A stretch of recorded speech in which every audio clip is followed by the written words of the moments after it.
just, I don't know, I was lost. And then he was done speaking, and I mean, just tears just started pouring out of my face. I'm just like, ugh, I don't know what just happened. It was just like unbelievable, just unbelievable. I was just, oh, I'm shaking now just remembering it. Like, I don't know what shifts inside you. It's just, I literally felt the strong initiation happening at that time when Swamiji blessed. I don't know, it just puts you in some different world altogether, and suddenly everything seems possible. Everything seems, oh, like that impossibilities in that 1 second, fraction of a second, that impossibility drops from you. And you just, everything seems possible, that you get into that space of possibility. And I think, that is the greatest, dropping the impossibilities is really, and something changes in you, something shifts in you. You can physically feel the change. And the energy that is generated, it really, it's phenomenal.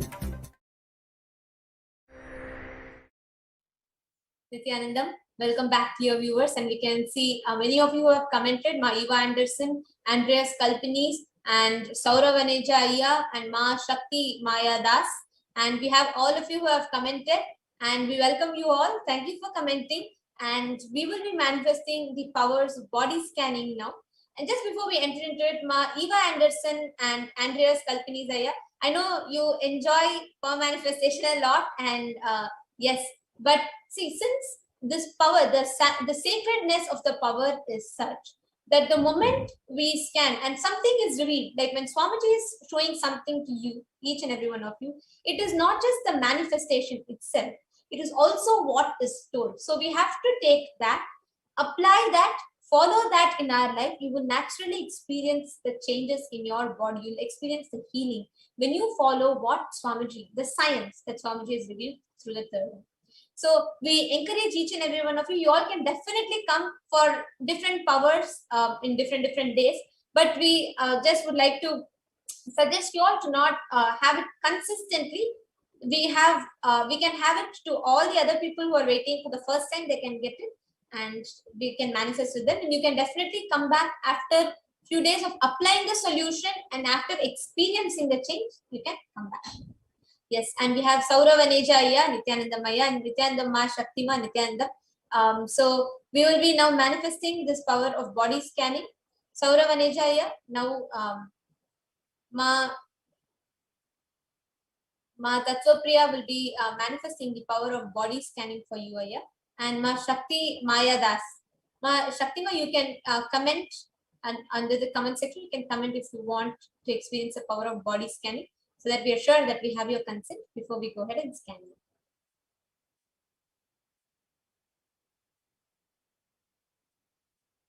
And to Andreas Ayya and Ma Eva Anderson, so you all can go ahead and make sure that you are applying all that you received in the body scanning from Swamiji.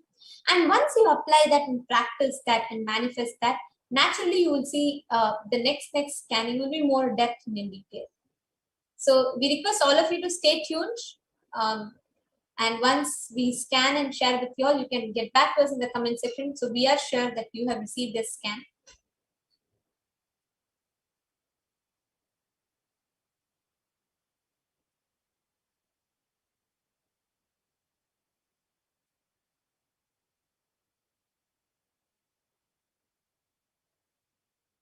And Ma Shaktima, you can get back to us in the comment section if you would like to have a body scanning, because I'm just seeing your message, Nithyanandamma. So I just want to make sure I have your consent before we do the body scanning for you.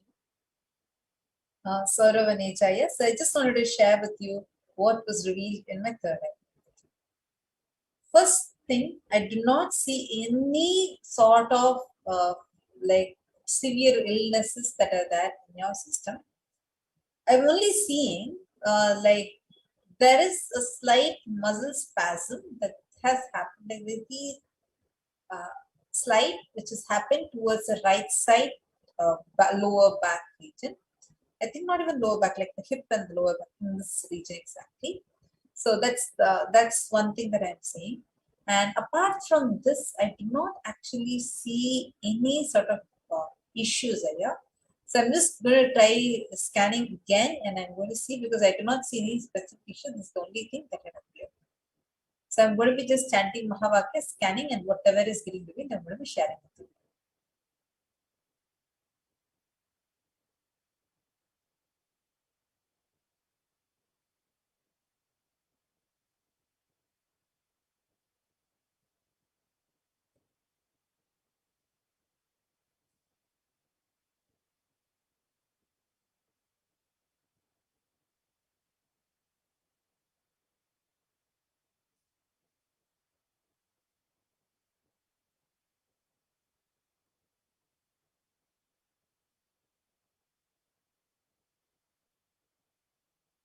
Yeah, so one other thing that was revealed is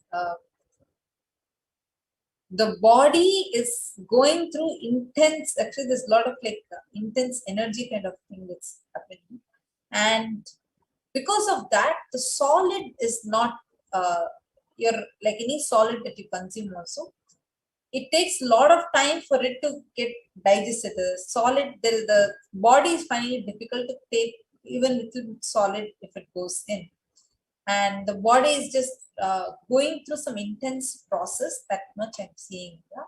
And there's also a lot of heat that is there in the stomach. There's the energy is so intense that's happening in you, but the stomach is having a lot of heat that is being generated because of this.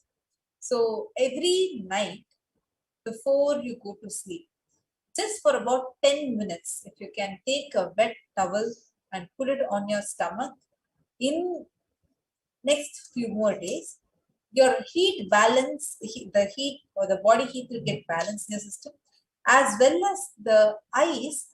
Many times actually you will unconsciously will suddenly doze off, like for a few seconds it will be, and that is because the body heat is too much and that's affecting the eyes.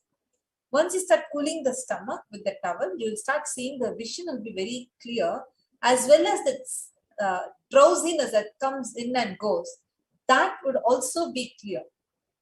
And this is what is the only thing that was revealed. So Saurav and Ejaya, you can post in the comment section how much of it you were able to relate. Yes, and you can get back to us if you heard the scan and if you're able to relate to it. And also to all the other viewers that are watching us, just a gentle reminder again that each and every one of you also can manifest these extraordinary Shaktis. The very purpose that we manifest this is not just to demonstrate that these are possible, not just that these are possible or this is the reality, but also most importantly, it is possible for you as much as it is possible for us or for anybody else. Because the whole thing is independent of us. It is just the initiation, the Diksha of an avatar, which by itself is supremely capable of awakening these extraordinary capabilities and abilities and the powers in each and every one of us. This latent potential energy called the Kundalini Shakti gets awakened and manifests as these extraordinary Shaktis through the Diksha by an avatar. So this brings us all to the conclusion of this segment. We thank you all for participating in today's program, and stay tuned with us. Each day we'll be having various different powers being demonstrated and various different exciting segments. So stay tuned with us. We thank you all for tuning in. We'll now be entering into the further segments of our program. We'll be right back with you all after a short break.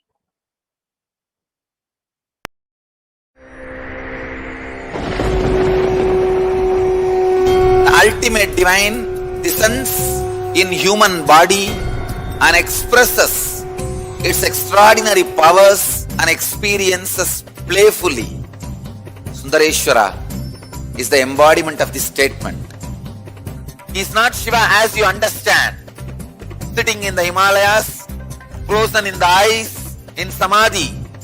Sundareshwara is an artist with tremendous heart, ready to listen to human sufferings, ready to bend for human emotions. The one and only thing you need to obtain His grace is simple feeling connection. That's all. He bends for anybody, to any level. Even the word compassion is too small. He is still available. Even now, He is there he assumes human body and relates with you, answers you, responds to you, raises you.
I don't know, I was lost.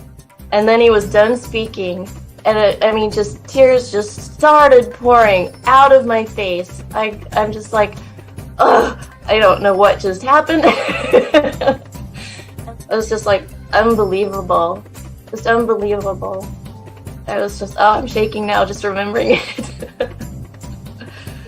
I don't know what shifts inside you. It's just, I literally felt the strong initiation happening at that time when Swamiji blessed. I don't know, it just puts you in some different world altogether, and suddenly everything seems possible.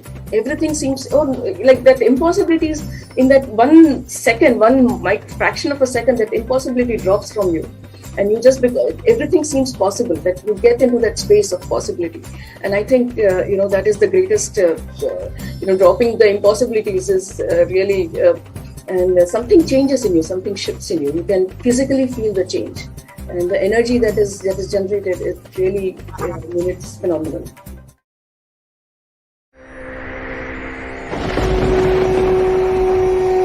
The ultimate divine descends in human body and expresses its extraordinary powers and experiences playfully.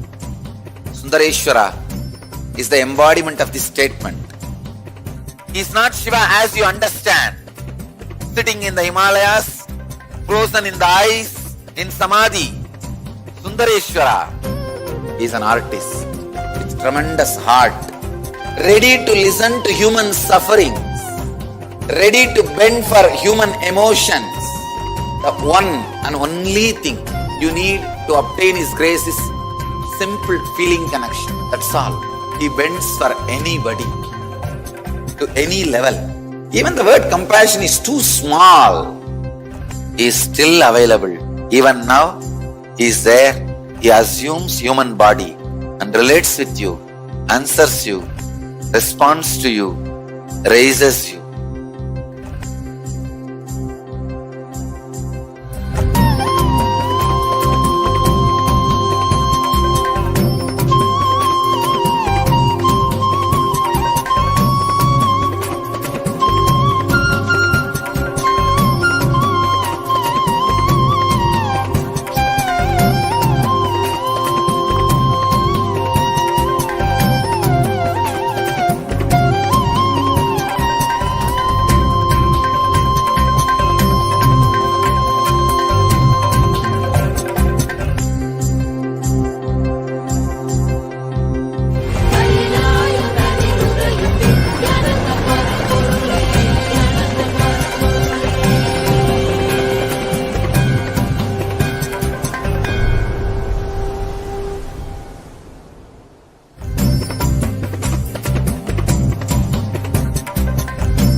I don't know, I was lost. And then he was done speaking, and just tears just started pouring out of my face. I'm just like, ugh, I don't know what just happened. It was just like unbelievable, just unbelievable. I was just, I'm shaking now just remembering it. I don't know what shifts inside you. It's just, literally felt the strong initiation happening at that time when Swamiji blessed. I don't know, it just puts you in some different world altogether, and suddenly everything seems possible. Everything seems like that impossibilities in that 1 second, fraction of a second, that impossibility drops from you.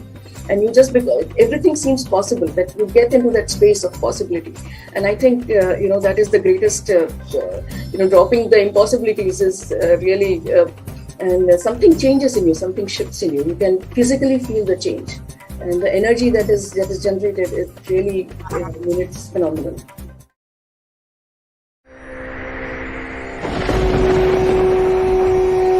The ultimate divine descends in human body and expresses its extraordinary powers and experiences playfully. Sundareshwara is the embodiment of this statement. He is not Shiva as you understand, sitting in the Himalayas, frozen in the ice, in Samadhi. Sundareshwara is an artist with tremendous heart, ready to listen to human sufferings, ready to bend for human emotions. The one and only thing you need to obtain His grace is simple feeling connection. That's all. He bends for anybody, to any level. Even the word compassion is too small. He is still available. Even now, He is there. He assumes human body and relates with you, answers you, responds to you, raises you.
I was lost.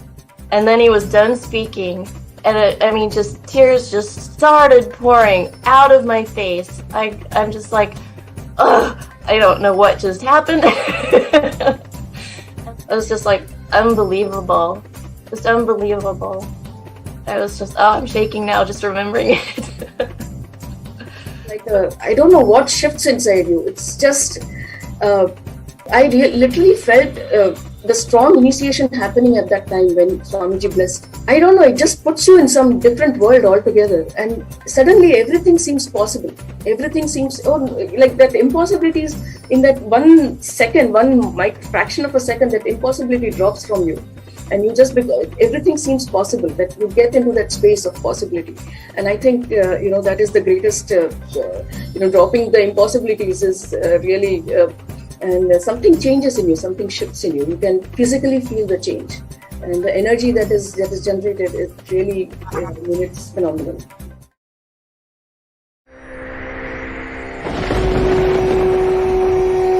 The ultimate divine descends in human body and expresses its extraordinary powers and experiences playfully. Sundareshwara is the embodiment of this statement. He is not Shiva as you understand, sitting in the Himalayas, frozen in the ice, in Samadhi. Sundareshwara is an artist with tremendous heart, ready to listen to human sufferings, ready to bend for human emotions. The one and only thing you need to obtain His grace is simple feeling connection. That's all. He bends for anybody, to any level.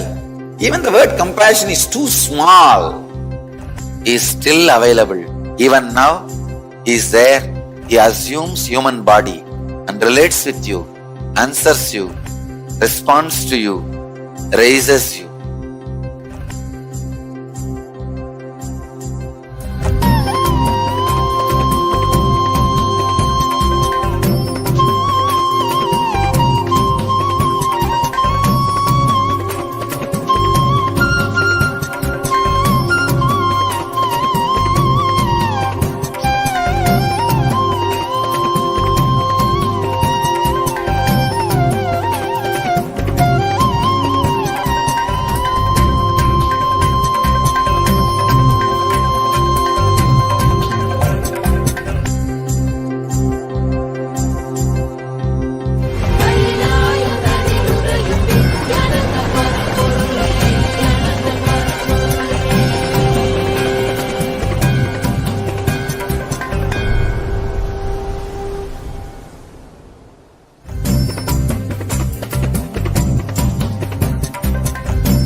I don't know, I was lost.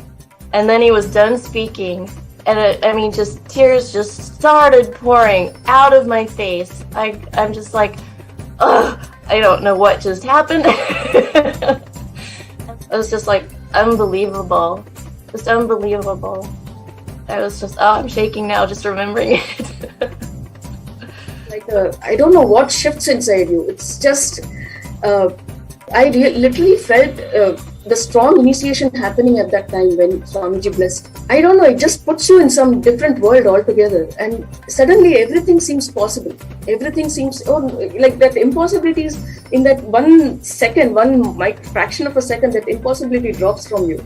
And you just, everything seems possible, that you get into that space of possibility. And I think, that is the greatest, dropping the impossibilities is really, and something changes in you, something shifts in you. You can physically feel the change.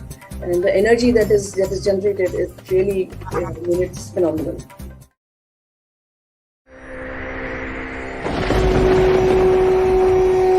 The ultimate divine descends in human body and expresses its extraordinary powers and experiences playfully.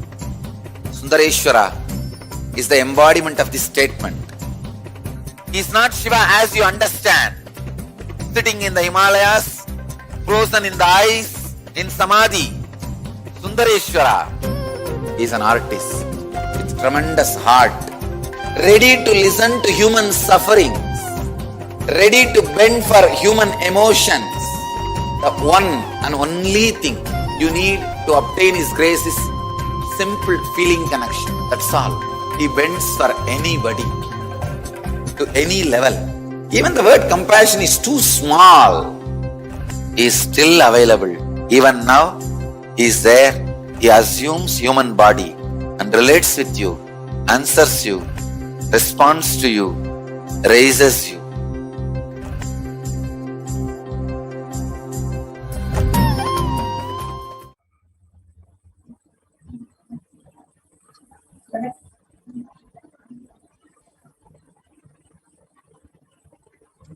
Yes, Nithyananda, welcome back, dear viewers. Now we'll be entering into the next segment. And we'll be understanding who is Devi Parashakti. I hope all of you enjoyed the wonderful power manifestation session that we had, and you can join us back at the same time, 2:15 a.m. every day, and enjoy a body scan and live demonstration of the powers of Paramashivoham. So now let us understand who is Devi Parashakti, the divine feminine consciousness. Yes. So we have the shloka from Lalita Sahasranama, which describes Devi Parashakti, who liberates us from the cycle of birth and death. And Ma Sadashipriya can go ahead and chant this.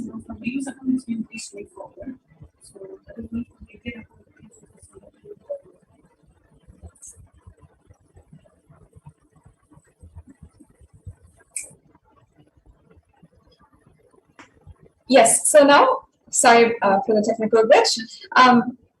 I'll just be chanting the verses from the Lalita Sahasranama. Nishkroda Krodha Shamani Nirlobha Lobhanashini Nishamshaya Shamshayagni Nirbhava Bhavanashini. This verse translates, O Devi, the one who is without anger, who destroys the tendency to get angry, who is free from greed, who destroys greed in her devotees, who has no doubt, who faces all doubts, who is not involved in the cycle of births and deaths, who frees devotees from involvement in the cycle of births and deaths. Yes, and the next verse of Devi Parashakti from the Lalita Sahasranama, which describes her as the destroyer of fear of death. Nirvikalpa nirabada nirbeda bedanashini nirnasha mrityumatani nishkriya nishparigraha. Go ahead.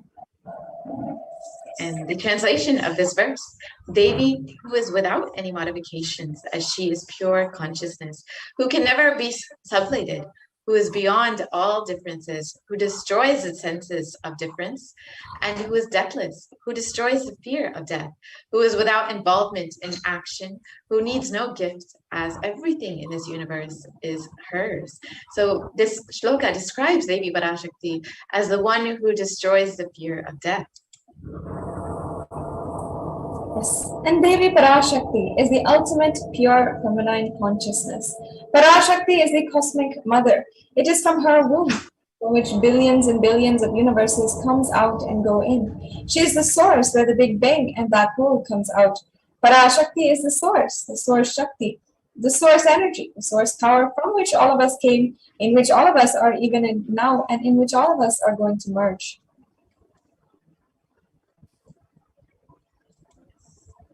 And out of her extreme love and compassion, Parashakti herself is manifesting through the embodied form as the Nijavatara of the Supreme Pontiff of Hinduism, gracing us, answering all of our questions, attending to our prayers, giving boons, healing us, revealing our past, present, and future, delivering profound spiritual truths, and ultimately giving us the experience of Paramashivoham itself. Devi has described her creation, her manifestation, in her very own words. Parashakti describes, listen, humans, I am telling the truth. I will solve sufferings. I will give goodness. I will give bliss. I am that Paramashakti who blossomed as the four Vedas, as the four padas of Agama, which is Charya, Kriya, Yoga, and Jnana. I am Ananda Swarupini, who does all of the 5 jobs, such as creation, maintenance, destruction, putting into delusion, liberation. I am Paramashakti, who is sitting as part of Paramashiva. And Devi continues on. I am the Parama Aushad Swarupini, who gives Jnana Siddhi and Shakti to all the Siddhas. Parashakti Meenakshi, Amba Shambhavi, Chandramauli, Ananda Swarupini, blossoming as the Dasa Mahavidyas, filling as the Navadurgas, being as the Ashta Shaktis, living as the Sapta Madhas, being as the 6 Kartikeya women, filled as the Pancha Shaktis, giving 4 Vedas, which are the best of all worlds, blossoming as the 3 Shaktis, Ichcha, Kriya, Jnana, being as 2 Parama Prakriti and Parama Purusha. Being as Paramashiva Paramburu, which is beyond these 2, beyond 1, beyond 2, beyond anything that never existed, beyond any remembrance or forgetting, beyond form and formless Paramashakti, who blossomed and blesses as Paramashiva. I came here to give all boons, to bestow all goodness, giving the 4 Purusharthas, which is Dharma, Artha, Kama, and Moksha, giving the 4 Muktis, Salokyam, Samipyam, Sarupyam, and Sayujyam, giving all the goodness, giving good grace, giving complete punya, giving yoga along with jnana. To give all goodness, I came here and blossomed here. So how can we receive Devi Parashakti? What's the best way to receive all the blessings and boons that Devi Parashakti is giving us? What's the best way to receive her energy? The Supreme Pontiff of Hinduism has revealed. I wanted to give you one sacred secret. Do this Panchabhuta Yoga whenever you want to ask any question to Devi and receive the answer. On that day, do this Panchabhuta Yoga means apply only anthill mud on the body. Take bath, not with any other chemicals. That is the earth element. And drink only water. Don't eat or drink anything other than water. When you come for Parashakti Akashic reading, at least for a few hours, for 10 hours, prepare yourself and drink only water. Your stomach should be allowed to burn without any food dumped on it, just pure fire. You can chant the Omkara and intensify it, or the Mahavakya or Ajapa Japa, but pure fire, no food. Pure fire should be encouraged. And Devi continues on. Just be in the free air, open space, breathing the whole sky. At least for a few hours before the session. Intensely unclutch to get the power of the space, Akasha. Akasha is an intense energy, just like the other Bhutas like earth, water, fire, air. The Akasha also is pure consciousness, intelligence, living energy. Once you start unclutching, you manifest Akasha energy in your consciousness, in you. So do this Panchabhuta Yoga. Your questions were surely answered immediately by Parashakti. Intensify the Akashic energy, the Chidambara Akashic space. Do this Panchabhuta Yoga and come to Parashakti's Akashic reading. She will give you the boons you are asking for and fulfill your prayers. Panchabhuta Yoga will make you receive this Parashakti's energy, prepare you to receive the Parashakti energy. So with this, I bless you all. Swamiji blesses us in order to do the whole Panchabhuta Yoga successfully and be able to, in the most perfect way, receive Devi Parashakti. So now, that brings us to a conclusion of the introduction to Devi Parashakti, who, as we saw, is the one who destroys the fear of death, the one who is the keeper of death and the keeper to the secrets of death, the one who destroys all kinds of negativity. And we also saw how literally Devi Parashakti is the source of existence. Now, we're going to be understanding a very sacred revelation that has happened, that emerged from Devi Parashakti in just a few months back on a very, very unique subject that is unique to Hinduism, the Pitru Loka.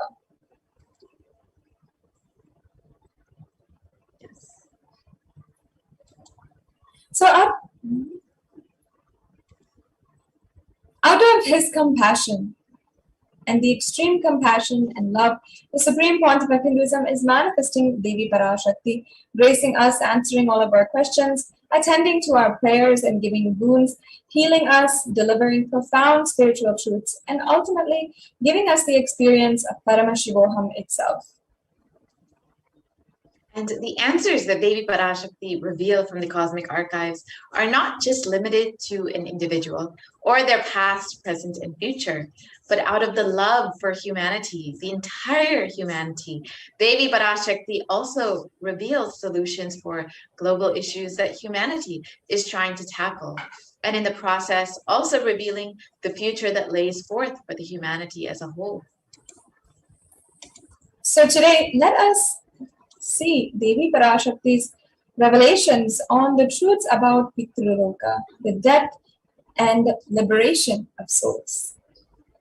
Yes. I'm sure each and every one of us, when it comes to this subject particularly, it is a very interesting, very special subject that piques the interest of so many of us, because each and every one of us can relate to losing a loved one, to being curious about what happens after leaving the body, after death, and what happens to those whom we love and who we lost, and where have they gone? What is the next step for them? Is there anything that we can do in order to complete them?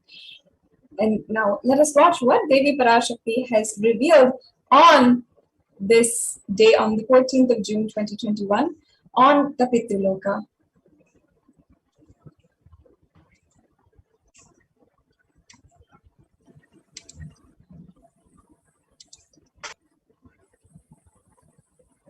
Srinivasan, நன்றாய் புரிந்துகொள், உன்மூலம் உலகிற்கு மரணமும் பித்ருலோகமும் பற்றிய ரகசியங்கள் உரைக்கின்றேன்.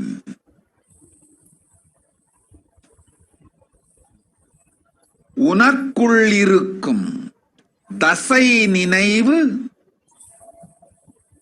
சதை நினைவு, உயிர் நினைவு, உயிர் சக்தி, இவைகளுக்குள்தான் உன் பித்ருக்களின் எச்சமும் மிச்சமும் இருக்கின்றது. உனக்குள் பூரணத்துவத்தை முழுமையாய்ச் செய்து பித்ருக்களோடு பூரண நிலையில் இருந்து நீ இருந்த இடத்திருந்தே பிண்ட தர்ப்பணமும் பித்ரு தர்ப்பணமும் செய். அதுவே முறையான பிண்ட தர்ப்பணம், முறையான பித்ரு தர்ப்பணம். ஆதி கைலாசம் பித்ரு தர்ப்பணம் செய்திட, முன்னோர்கள் சாந்தமடைந்திட 100 மடங்கு உகந்த இடம் உன் பழைய இருப்பு வீட்டை விட. இருப்பு வீட்டு பாசத்தை துறந்து நீ இப்பொழுது இருக்கும் என் வீடான ஆதி கைலாசத்து நேசத்தை வளர்த்துக்கொள். நல்வாழ்வு உனக்கும் அமையும், முன்னோர்க்கும் அமையும்.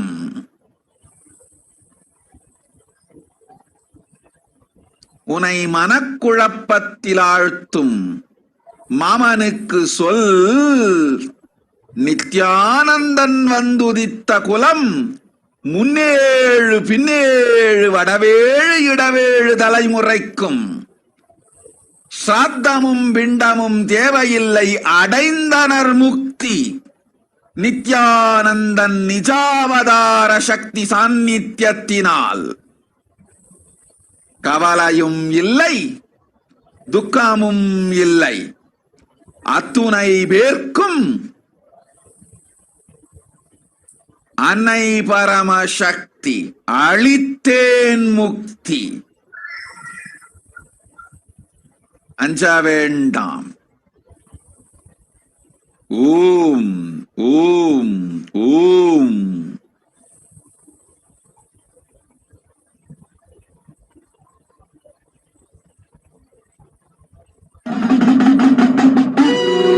உபாடக்காரி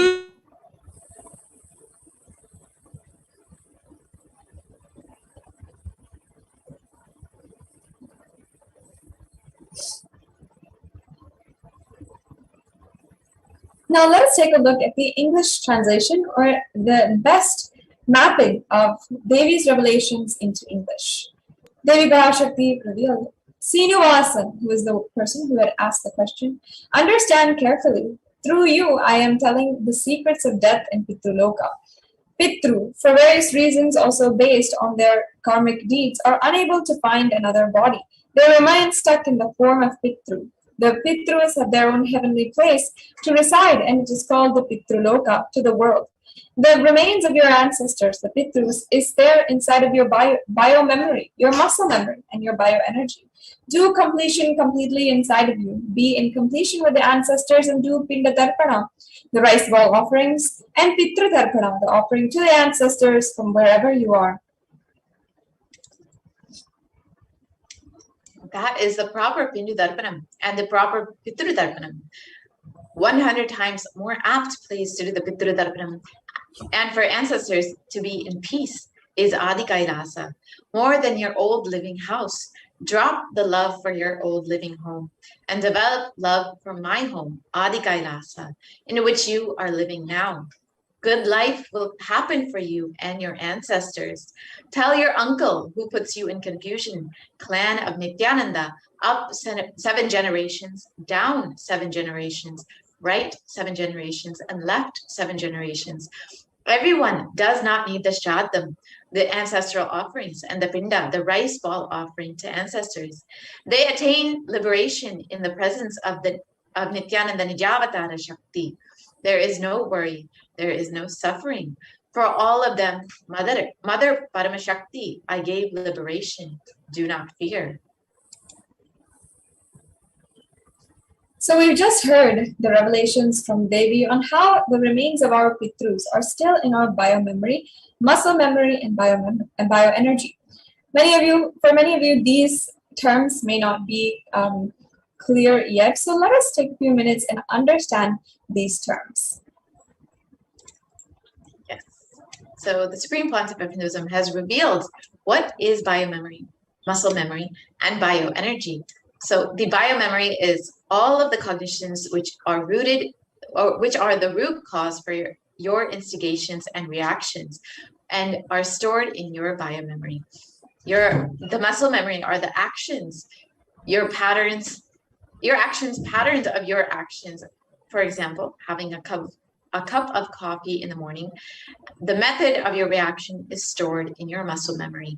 And bioenergy is the conscious frequency which operates in your body, which is beyond any completion, incompletion, patterns, or any binding cognitions. So now let us take a look at some of the scientific findings and studies on how the ancestors' incompletions causes generational trauma. This is a very exciting and new subject in science, where they're looking at how this generational trauma exists. So many of you may have heard of generational trauma when you heard of many communities across the world who have experienced over generations persecution, attacks, genocide.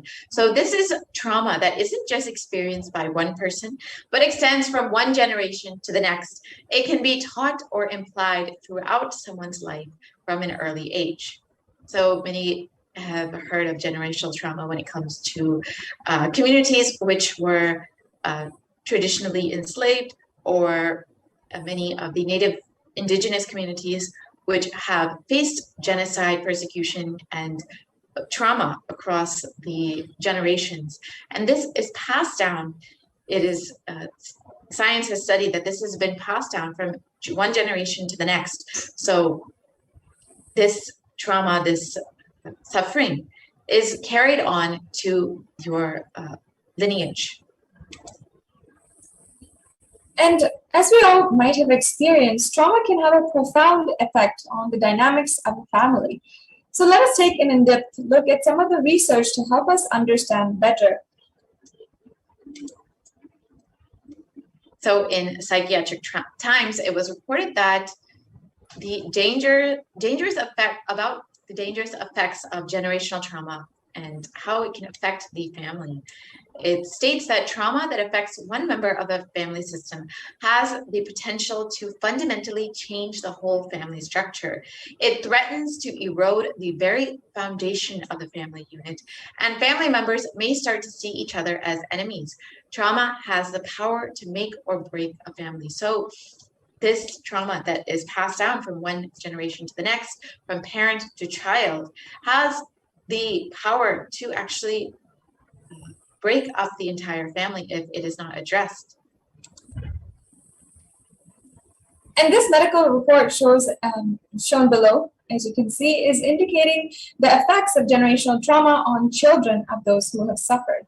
Investigators have examined markers on HPA axis parameters, and one study reported that children of mothers exposed to childhood trauma, particularly emotional abuse, had higher sympathetic nervous system activation, which might be a marker for vulnerability to anxiety, compared to children of mothers with low emotional abuse, an effect that remains significant after accounting for maternal PTSD.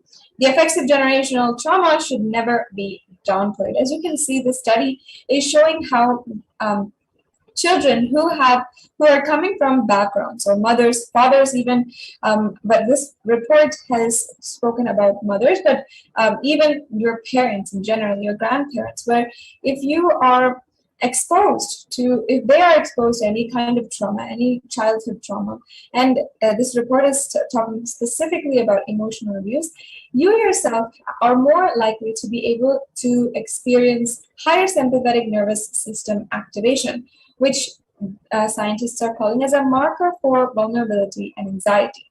So going to show that much of the trauma that you experience, and anxiety being an indicator of trauma, much of the trauma that you are experiencing, that you are having and undergoing right now, including having anxiety or having symptoms of depression, might be something that is passed down through generations, might be something because your mother or your father, your parents, or the previous generation has had it. And particularly, we should highlight in this research that it shows that generational trauma is not just a psychological effect or social effect, but they are able to actually find physiological effects of the trauma that's passed down from one generation to the next, as they are tracking the higher sympathetic nervous system activation in the generation after that experienced the trauma. So the mother's children who have experienced abuse, the children are having higher sympathetic nervous system activation, which is a physiological difference, not just a psychological difference, not just a social difference, but your very physiology changes with this trauma. So that definitely goes to say for a lot more questions, like is this something that is biological even further? Is this something that is in our DNA? Is it passed down through our DNA? Or is it in a different means? How exactly is it passed down? All these questions are actually a very interesting fields that scientists or only just now trying to find a solution and trying to see what is going on. Yes. And this study also explains that there is now converging evidence supporting the idea that offspring are affected by parental trauma exposures occurring before their birth and possibly even prior to their conception. As we explore this topic deeper, we will come to understand how our biomemory, muscle memory, and bioenergy ties in with this research. So this research is suggesting that there can be actually a great change in your DNA, which can be passed down from one generation to the next before conception even happens, that it can be passed down, that trauma can be passed down from one generation to the next, which is why, as the Supreme Pontiff of Hinduism has always explained, that it's important to address these incompletions and complete the biomemory, muscle memory patterns. So we're now seeing more and more how it actually can affect even our future generations. And the transmission of generational trauma from parent to child has been proved in various other studies. For example, in 2019, an experiment conducted on mice showed similar results. And after the experiment was carried out, it was found that even in mice, there were similarities in how generational trauma was passed down to offspring. So this was reported in Science, a very reputable journal, and it states that as similar snCRNA alterations, the presence of similar biomarkers suggests that comparable pathways are operating after trauma in mice and in children. So this study translates from animal model to humans, actually, and they're finding that the traumatized mice were able to, that this trauma was passed down from one generation of mice to the next, and they're seeing that this is actually translatable to humans as well. Other research and studies have also confirmed the way in which transmission of trauma occurs, whether in human or in animal.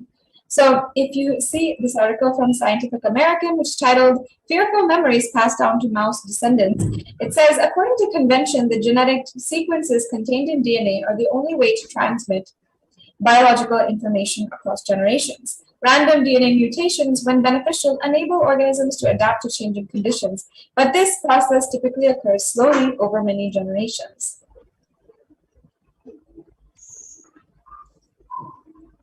And this study was focused specifically on how certain fears can be inherited through generations, and this was the authors have suggested that there is a similar phenomenon that could influence anxiety and addiction in humans. So fear can be inherited through generations, and this can also is applicable for anxiety and addiction as well. And so this research was focused on that.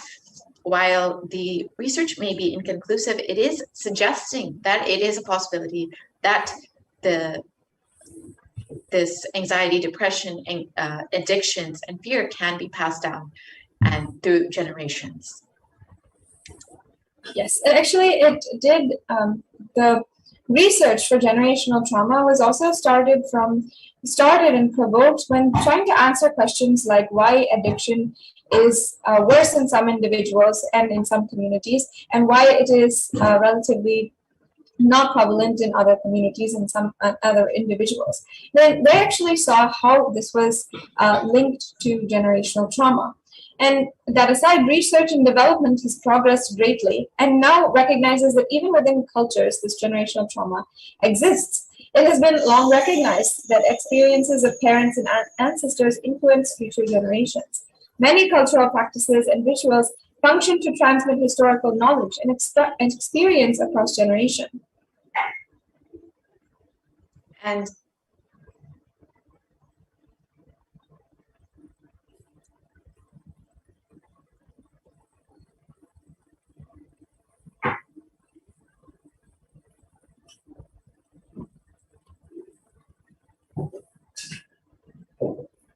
so this, while the cultural and ritual practices may be passed down, this research is specifically focusing on how it can be passed down through the DNA, through epigenetic changes. And this is something that the world is still studying, how it's not just social, psychological, or cultural, but how this trauma can be passed down in your actual very DNA. And this is exactly what Swamiji himself has revealed, that this incompletions can be passed down from one generation to the next. So that is why it is important to liberate the Pitrus, to have completion with the Pitrus in order to bring completion within yourself. Yes, I'm sure you'll remember, Purnapriya, that in so many satsangs and so many different discourses, Swamiji has spoken on how the very DNA is affected in both situations, both in situations of trauma and also in initiation, when initiation can also go down to your very DNA. And this is a science that our ancestors, the Vedic rishis, knew how memories, how bioenergy, how our experiences, thoughts, cognitions can literally affect our DNA. And while today modern science has solutions and they are trying continuously to tackle generational trauma, it is not yet the solution as applicable, as tangible, and as viable as the Hindu solutions. So as you can see here, we've seen a lot of solutions that modern science has come up with, mostly dealing with therapy. And you can see some of the examples here of of how the modern day science and different psychiatric clinics are addressing generational trauma through therapy. Yes. So now we'll understand a little bit more about how Hinduism addresses this issue, what Hinduism has explained, what Swamiji, the Supreme Quantum of Hinduism, has explained about this after a very quick break.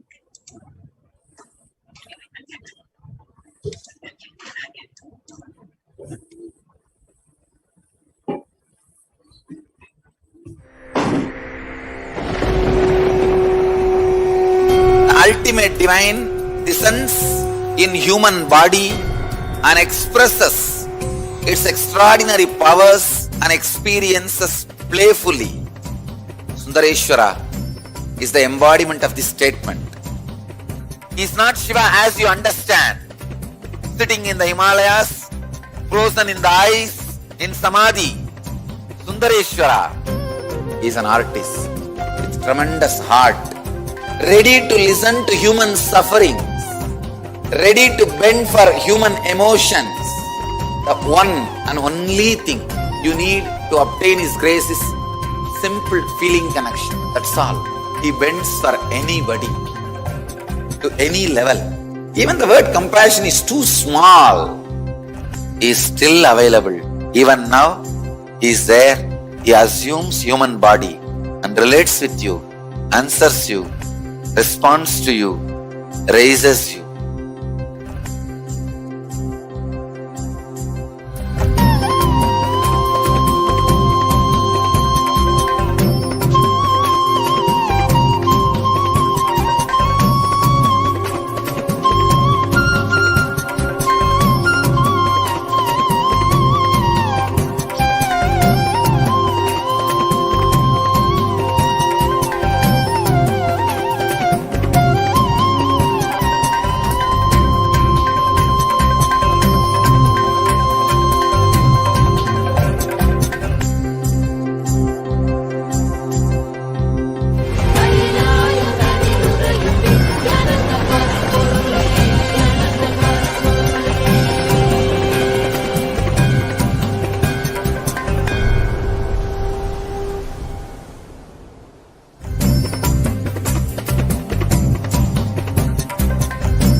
I don't know, I was lost. And then he was done speaking, and just tears just started pouring out of my face. I'm just like, ugh, I don't know what just happened. It was just like unbelievable, just unbelievable. I was just, I'm shaking now just remembering it. I don't know what shifts inside you. It's just, I literally felt the strong initiation happening at that time when Swamiji blessed. I don't know, it just puts you in some different world altogether, and suddenly everything seems possible. Everything seems, like that impossibilities in that 1 second, fraction of a second, that impossibility drops from you. And you just, everything seems possible, that you get into that space of possibility. And I think, that is the greatest, dropping the impossibilities is really, and something changes in you, something shifts in you. You can physically feel the change. And the energy that is generated, it really, it's phenomenal.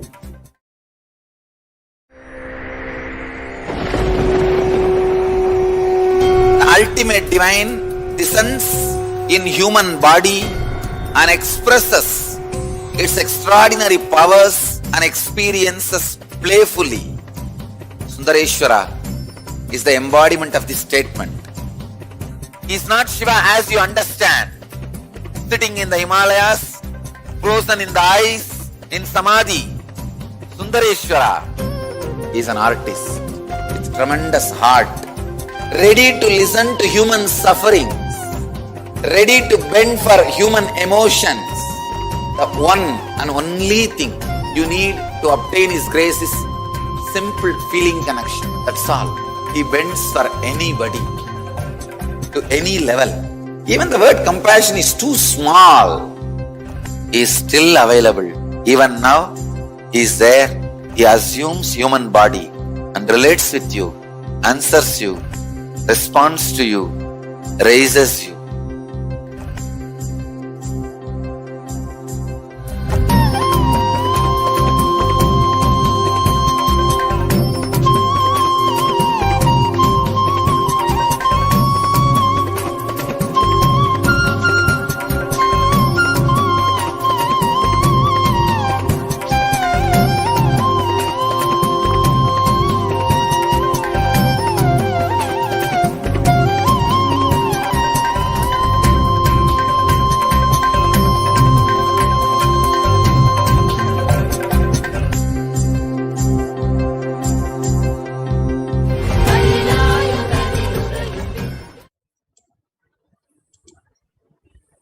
Welcome back after that quick break. Now let us continue forward.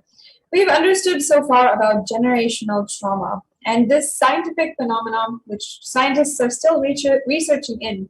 Now we're going to be looking at how Vedic rishis have actually understood this science, have seen it far beyond the time of modern day technology, and before all of the technology was able to give scientists the research that they are doing now, our Vedic rishis were able to see the root cause of pain, trauma, and identify it and give it a solution, which is until today practiced. From time immemorial, Hinduism, Sanatana Hindu Dharma, has done vast research and development in this field. Not only identified the root cause, but also has had a solution, which is being practiced in every Hindu family until date. So let us see now what Hinduism reveals about what happens after death. Yes, and this is the reason, after understanding a little bit about generational trauma, why Hinduism emphasizes so much on completion with the Pitrus by doing the various rituals that which we will be understanding after a little bit about understanding about the what happens after death, about the Pitruloka itself, and what our ancestors are experiencing. So when a person dies, first, the soul leaves the body, the physical body, then it moves to the subtle body, and that is called the Shukshma Sharira. In the Shukshma Sharira, it stays for 3 kshanas, or gaps between 2 thoughts. And then you can decide whether to take a human body or whether to stay without the body, or whether to become enlightened and relax, liberate yourself, or whether to take any other type of janma. You will be able to choose because you have the freedom. You are relaxed. And many of us, I'm sure, would have, even on our physical life in our right now, we would know that if we have lived a restless life, or if we even are restless at any moment, the decisions we make will be impacted by that restlessness. We'll make the decision in a hurried way. We'll not be calm, collected, and making the decision with the view of the whole, view of the what is good for us, what is our life as a whole, and what is the structure, what have we learned from our past. All of these will not come up if we make decisions in a haphazard way. If we have lived in the same way, if we have lived a restless life, we will stay only 3 microseconds between one body and the next. And in the 3 microseconds, we will not have time to choose about our next birth. We will just choose in a very haphazard way, a hurried way, and just whatever comes to mind immediately, that is what we will choose. Yes, and actually the Supreme Pontiff of Hinduism has revealed about this, that how you live determines how you die. Whatever patterns that you've lived throughout your whole life will determine how you die, how you choose the next body that you take. Will be based on how you live, the patterns which you lived with, the cognitions which you lived with, and only based on that you will be able to choose the next body. And Swamiji has also beautifully elaborated on this, even in terms of evolution, in terms of having a body, choosing another body, which is an animal body. So all of these is different ways, the science of reincarnation, as our Vedic rishis have established, have done the research and development, and now today the Supreme Pontiff of Hinduism is reviving. So in conclusion, if we have a peaceful life, we will have time to look into our complete samskara structure. We will be able to see how we lived this whole life. So if we've done completion, if we've experienced completion, if we've completed with our root patterns or cognitions, then we will have that space of completion when we are choosing our next life. And the last rites are done to liberate the soul, to give a good farewell. But if you are continuously bothering about that person, if that incompletion that you have with them is still there, then the soul cannot continue on its journey. And so that soul will not be able to continue on to that journey, will not be able, if we are not going to be able to let that soul go. And we should have that space of completion to say, yes, you lived with us and it was great. Now it is time that you carry on with your life. And even though we are not able to digest it, we respect your decision. Now, have you ever wondered what happens to departed souls after they leave the body? Sometimes ancestors, based on their karmic deeds, they are not able to find the next body. They remain stuck in the form of Pitru. The Pitrus have their own heavenly place, world to reside, and it is called the Pitruloka. And this is actually what Devi Parashakti herself revealed in the Akashic readings. Yes. So the offering libations of water and till, the Jinjali, to the Pitrus, the deceased ancestors, the parents, and our ancestors, to satisfy and elevate them to the higher spiritual planes is called the Pitru Tarpanam. This Pitru Tarpanam is done to give a beautiful farewell to, or the release the soul from the bondages.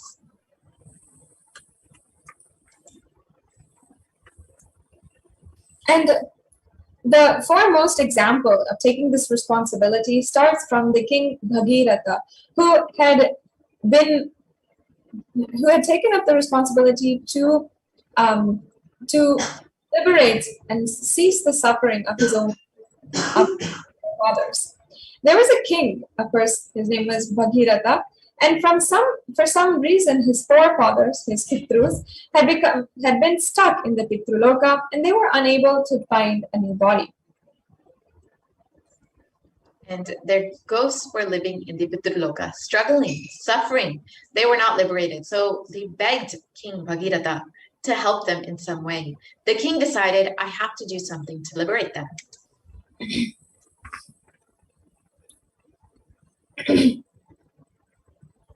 And in the Bhishma Parva, chapter 6, verse 4 of the Mahabharata, King Bhagiratha started meditating, doing penance, doing tapas towards Brahma. And Brahma appears and gives the darshan, and he says, yes, I can send the river Ganga to the planet Earth. No problem. But be very clear, can planet Earth hold river Ganga's speed? And first do something for that. Arrange for it, then I will send Ganga. Then again, King Bhagiratha starts doing penance, doing tapas. And after the tapas, Bhagavan Paramashiva himself appears. Then King Bhagiratha explains, Brahma accepts to send the river Ganga to planet Earth, but he says the whole planet Earth will be washed away.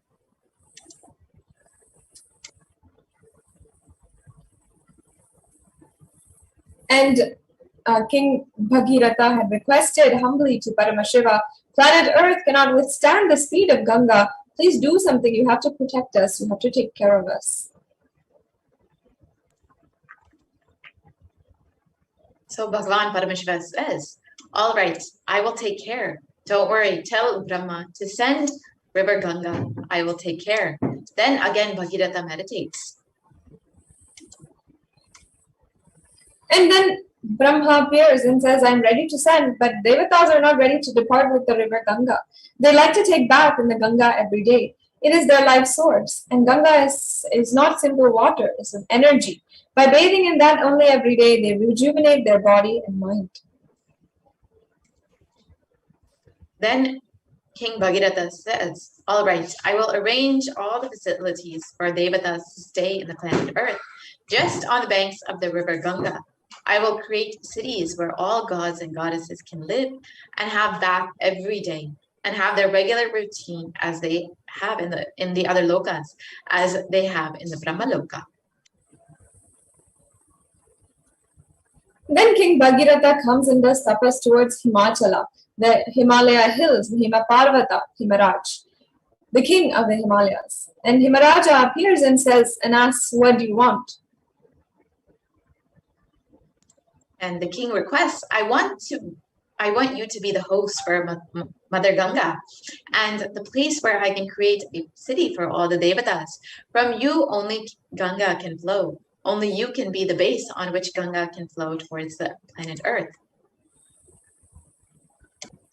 And then King Bhagiratha does tapas towards Devi Parvati. Mother appears and asks, what do you want? Then King says, Ma, I wanted Ganga to come to the planet Earth. I wanted your father to be a host. How can he host Ganga? Devi Parvati says, I am she is me. She says, River Ganga is the feminine aspect of me. I am the mother aspect of her. Then she goes to tell Himaraja, host her, and Himaraja accepts.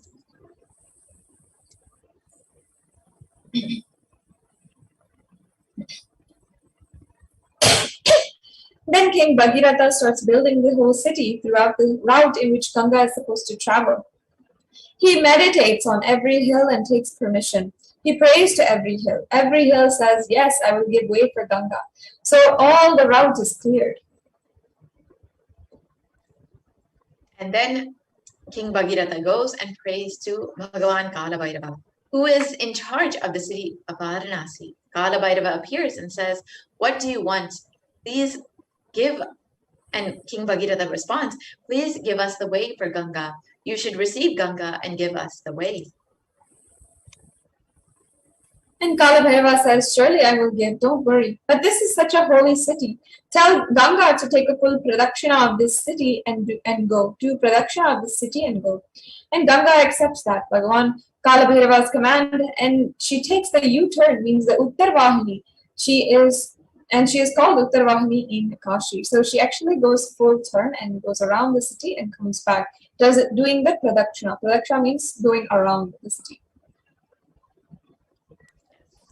And then suddenly Brahma comes up with the next problem. He says, you meditated and propitiated all the devatas except Bhagavan Vishnu. Only then I can send Ganga. Then the king started meditating towards Bhagavan Vishnu. And Bhagavan Vishnu appeared. What do you want? The king shares, I wanted the Ganga to come down to the planet Earth.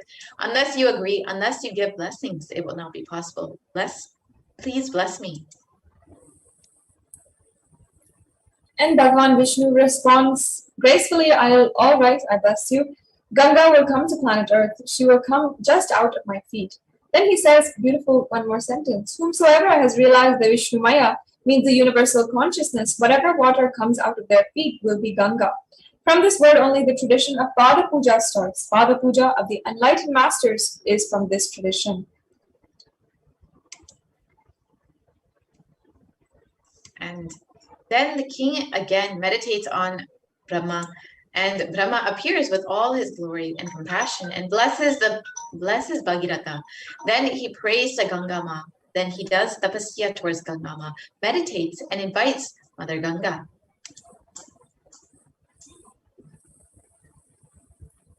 And Ganga, with all compassionate blessings, not only compassion, the wild energy, she just comes out of Brahma's kamandalu. With all the power, she straight away started moving towards the planet Earth. The moment she came out of the kamandalu and started moving towards the planet Earth, all the 14 worlds were shaken.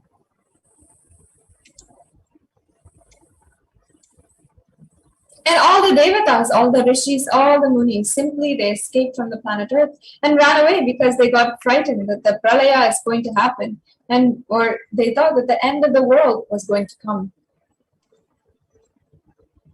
Such a power. They simply ran away from their world. They escaped.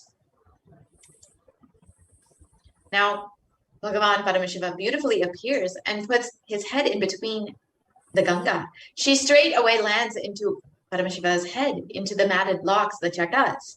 And the next thing, she gets locked in the jatas itself, and she is blocked. So then here on earth, King Bhagirath is sitting and sitting and sitting and waiting for Ganga for one kalpa. But what has happened? Already she has started but not landed here. He's just wondering what has happened.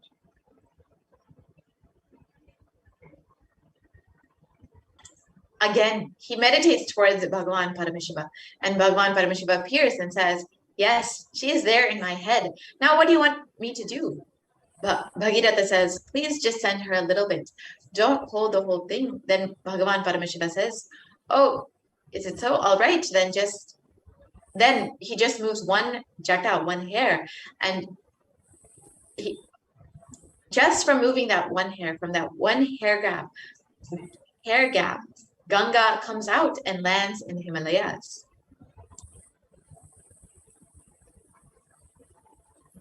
And now we will understand the whole happening of Ganga from the dimension of the spiritual enlightenment. Actually, the whole happening is a metaphysical expression of Bhagirath's enlightenment. First thing, Bhagavatta is tortured by his past samskaras, engrams, that is the elders who are not liberated. And still they are hanging around him. He is continuously tortured by the past samskaras and engrams. So King Bhagirath does the tapasya towards the creator of the whole universe. He wants the knowledge, the energy to be flooded on him so that all the engrams will be washed away, all the engrams will be destroyed. And one more important thing, when Ganga came, she washed all the ashes of Bhagiratha's forefathers and liberated them. Understand, Hinduism offers the opportunity to take part in two sacred rituals, the Shraddha ritual and the Maheshwara Puja. So now we're going to be entering into understanding these rituals and how they work, what exactly they are. And especially in our Hindu system, unlike having to need to go to every single god, negotiate and speak to them and ask them, request them, do eons and eons of tapas, the Hindu civilization, the ancient rishis, have come up with solutions where we can just offer the Shraddha ritual or the Maheshwara Puja in order to liberate the suffering of our ancestors. So now, actually, this story is very important, and we should highlight the fact that you can see how much of tapas, how much of effort and difficulty that King Bhagiratha has taken in order to liberate the Pitrus, his ancestors.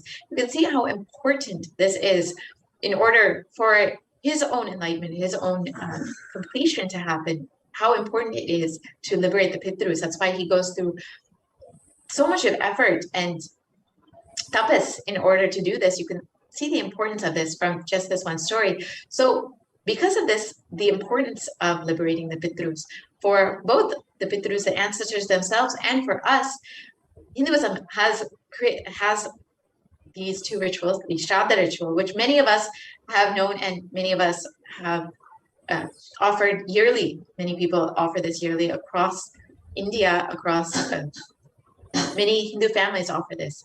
And the Maheshwara Puja, which is a very, very special ritual, which can only be offered at the feet of the avatar. So let us understand these in a little bit more detail. so the Shraddha ritual, here's the Shastra Pramana from it. This is from the Shaiva Shraddha Vidhi, where it says, the ceremony which has told now is known as the Shaiva Shraddha. This type of ceremony is to be for those who had been blessed with Nirvana Diksha, Prasadakas and Deshikas or Acharyas. For the persons who had been Samayan or Putrikas, another type of ceremony known as Rudra Shraddha is to be performed. In this kind of ceremony, the names of the Pitrudevas are Rudra, Skanda and Ghanadisha, and the names of the Vishwadevas are Chanda and Mahakala. For other initiated persons, Laukika Shraddha is to be performed. In this type of Shraddha, the names of the Pitrudevas are Brahma, Vishnu, and Isha. And the names of the Vishwadevas are Surya and Yama. For all kinds of Shraddhas, 5 persons are to be invited. Out of these 3 kinds of Shraddhas, Shaiva Shraddha, which is done with the employment of Shaiva mantras, is extolled to be the supreme purifying one. So this mantra, or this describes how the Shraddha should be done. Now let us understand a little bit more about Maheshwara Puja. Maheshwara Puja allows for the liberation of ancestors through the living avatar. It is offered to those souls who are no longer alive so that they can rest in eternal peace. And the real peace that any soul can experience is enlightenment. So the Shraddha is a ritual that is offered yearly for the ancestors. So many Hindu families offer this yearly for their forefathers, for their deceased parents. And the Maheshwara Puja is a very, very special ritual, as we explained earlier, that can be only offered at the feet of the avatar, that can liberate the ancestors and give them eternal peace. And it only needs to be offered once for that departed soul. So now, the Supreme Pontiff of Hinduism has, of course, given us elaborate detail and profound cognitions and understandings about the Maheshwara Puja. So let us understand about the Maheshwara Puja from the Supreme Pontiff of Hinduism himself.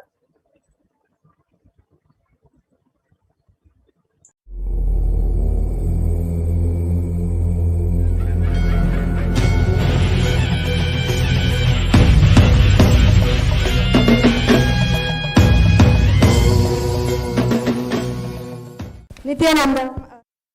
Go ahead, ma. Swamiji, I just wanted to share something. This is not a question, but I actually went to Badrinath to Brahmakapala to do the Shraddha, to do the Pinda Tarpana for my ancestors a few years ago. They told me I cannot do it because I'm a female, and you have to be a male, and you have to be the eldest son in the family. So they have a lot of restrictions. So it's not very easy to do those, and I think the Maheshwara Puja, it's just we sit right here and it just happens. We don't have to worry about, and nowadays the roads are not even accessible very easily to these places. No, not only that, you see, listen, in that rituals, in the 13, anything related to the dana women can do, like a godana, budana, swarnadana, vastradana, annadana and all. Rituals, basically women are not allowed to do in the later days of Hinduism. The post-Shankara time, the ritual was, all rituals were banned for women. That is the reason this rule came. Okay. But originally in the Upanishads and Vedic period, there are records, women doing Shraddha and even last rites. There are tons and tons of records and enough of records. And even the Shraddha mantra, in Shraddha mantra, where the priest asks the person who is giving Shraddha to hold the rice and the til, he addresses male and female. Please understand, he addresses masculine and feminine. And there are at least few places we have enough references and enough of evidence where women were asked to give Shraddha and participate in the rituals. Now what you are saying that in Badri it is not happening is just the recent times, maybe last 600, 700 years, the male chauvinistic. That is the reason the Shraddha was stopped for women. You guys take this reference and go and do Shraddha in Badri and tell them, my Guru is Mahamandaleshwar, he has given this reference. You tell whether this sutra is right or wrong. Yes, Swamiji. Is this sutra original? Is this mantra original? Yes. He says, yes, it is original. Then allow me to do Shraddha. That's all. Yes. Swamiji, Pitru Doshat Kaga Pandra Puja, Maheshwara Puja is the same? Yes, it's one and the same. Swamiji, what if we don't have any photos or any birth time? No, I cannot do Maheshwara Puja. You have to have either birth chart or the photo. Without that, I won't be able to offer. Swamiji, go ahead.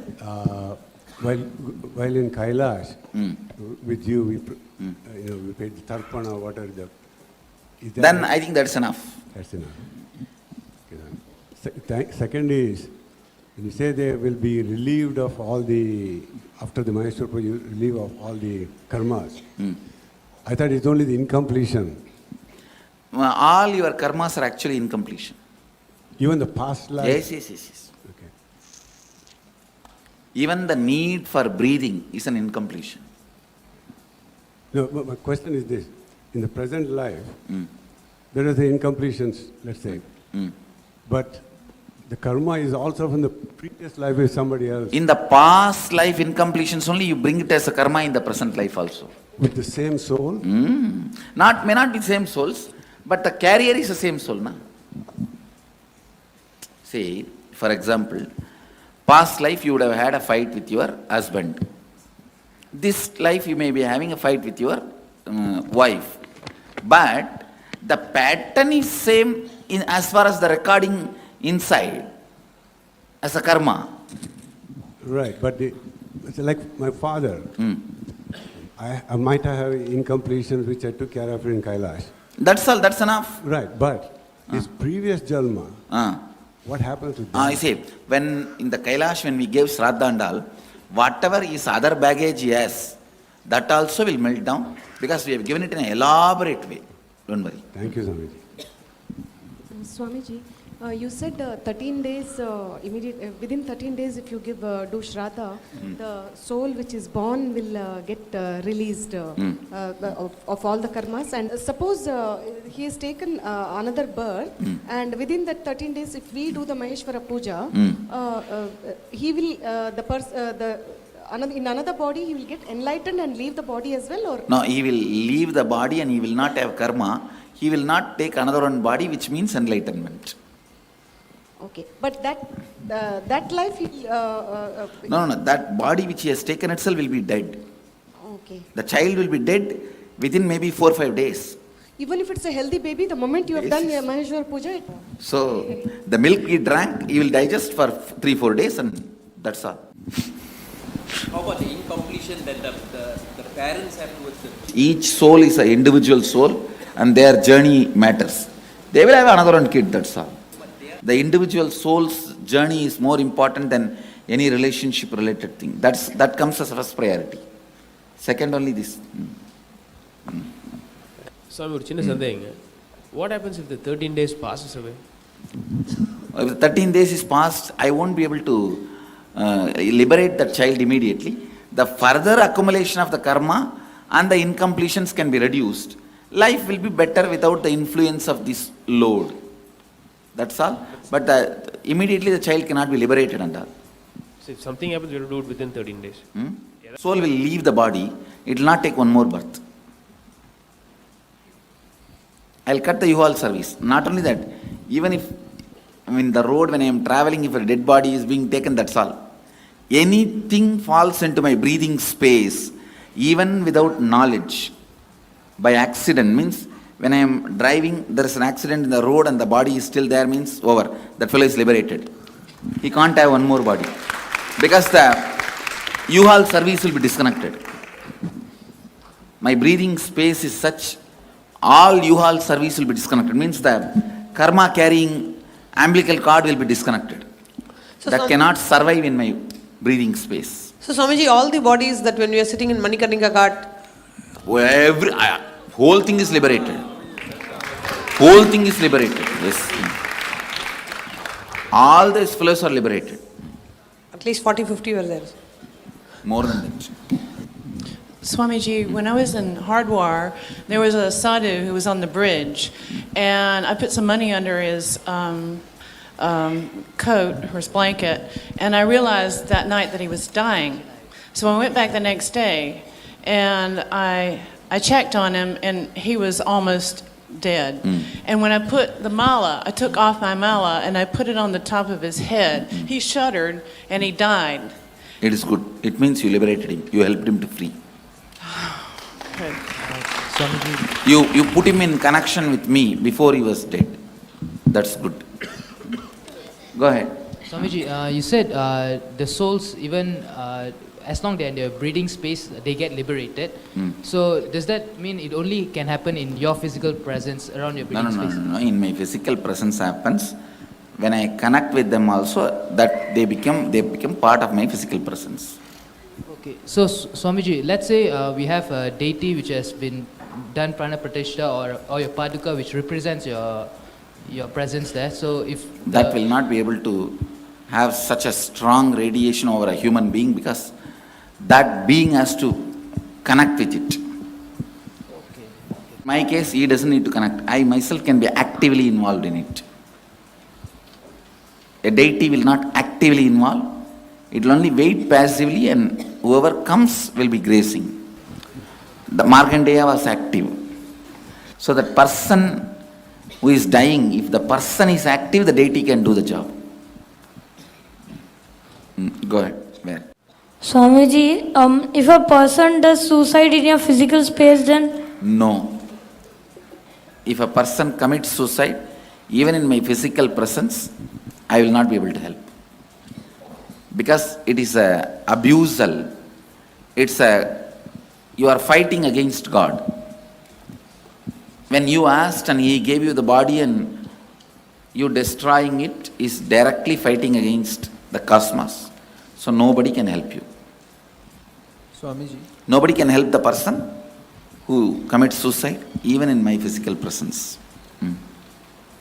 Swamiji, even animals assume a new body within 3 seconds other than human beings. No. Animals, when they evolve only, they assume human body. That also happens within 3 seconds. Swamiji, if the body wants to, if the soul, which has been born in a new baby, if you have liberated it, if it still wants to hold on to a body, get a new body? No, it won't want to. When the karma baggage is not there, it will feel free and just jump out. Who wants to be inside the body when there is no karma baggage? Swamiji, how is it then with enlightened babies getting born? Babies, enlightened children getting born, they don't have karma, right? So why do they keep their body? No, that is incarnations. It's not that. Normally, all the children are born enlightened. No. They need karma to retain the body. Yes. Swamiji, in the back. Even in our end pregnancy, we bring a possibility for enlightenment more. Babies themselves are not completely enlightened. The possibility for enlightenment is more. And they are brought up in such a way that when they grow up, they will become enlightened. That's not that they are already enlightened when they assume the body. Next. Swamiji, I already done the Maheshwara Puja through Swamiji to my parents. Still, I want to do one more time. Can I do? That is up to you. You can. Thank you. Swamiji, here. In the presence of energized padukas or deity or any object, if the person is leaving the body, can it be? Will it become less what painful? I am saying, that person, if he actively connects with me, I can do, but not that his feeling connection doesn't exist. See, when it happens in my physical presence, that person's active connection is not required. I will do the active job. But in the Padukandal, that person has to be actively connecting it. Will it be less painful for the... Surely. Not only less painful, even liberation can happen. Thank you so much. If that person is actively connecting. Thank you. Swamiji, the children who they die within a day or two of their birth, that means are they getting liberated or they will be... Yes, they will get liberated. Within 13 days, because as you said that karma they baggage... They won't have the karma baggage, okay. So immediately liberation only. Okay, thank you. Swamiji, I wanted to share one experience. When I did my first Maheshwara Puja for my dad, since my dad died about 10-15 years ago, I didn't do any tarpana. That was a deep guilt in me that I should have done, but I didn't do. But that was an opportunity to perform the Maheshwara Puja. When I did the Maheshwara Puja and when you put your food in your mouth, I felt that something dropped from me, a huge weight. I physically, it was like a gross feeling that something left me. Because I had doubt also. How could this be liberating my dad and all that I was having? Because only 3 kshanas you need for you to take the next body. Since he died about 15 years ago, how could that happen? And all those things was running in my mind. When I did that, I felt that this was more than what I would ever imagine to do. Thank you, Swamiji. Swamiji, one more question. Do the karmic laws affect incarnations the same way as they affect human beings? No. So incarnation can never accumulate bad karma? No. It doesn't touch me. Oh. Then? I don't know, I'm just asking because some people thought you face so much harassment and all that is not because of any bad karma. Now you are also harassing me, what can I do? That is not because of my bad karma. I decided to be patient and answer you, that's all. I have a question about in medicine, assisted suicide. Is that also bad? Yes, suicide is bad in every angle. The Vedic tradition, Hinduism does not accept suicide in any form. So even if the person's suffering, you shouldn't do that? Even if the See, the person should be kept alive with all possible available scientific inventions, discoveries as long as possible. And if doctors should not do euthanasia. Yeah. Mercy killing, doctors should not do. At least for all my disciples, I tell you guys, even if you do mercy killing, you will be prosecuted for murder in the cosmos. Okay. So never ever do that. Okay. Never ever do that. Yes. All doctors, please do not, never encourage mercy killing, never be part of the mercy killing, don't even be a passive partner in that mercy killing process. Cosmos records it as a murder. So even if your country law accepts, cosmic law doesn't accept, so you step aside. You tell them, my religion does not agree with this. For religious reason, I will not approve or encourage, be part of it. You be very clear about it and step aside. It is straight murder. It is straight murder. Nothing can be done. If somebody is attempting suicide, that will be hanging as a ghost forever till that natural time of moving to the next body comes. Accident, he will not have suffering because he is not destroyed himself. I'd like to participate in this Swamiji in the puja, but I won't be able to sit on the floor. Is it all right for me to sit on the chair?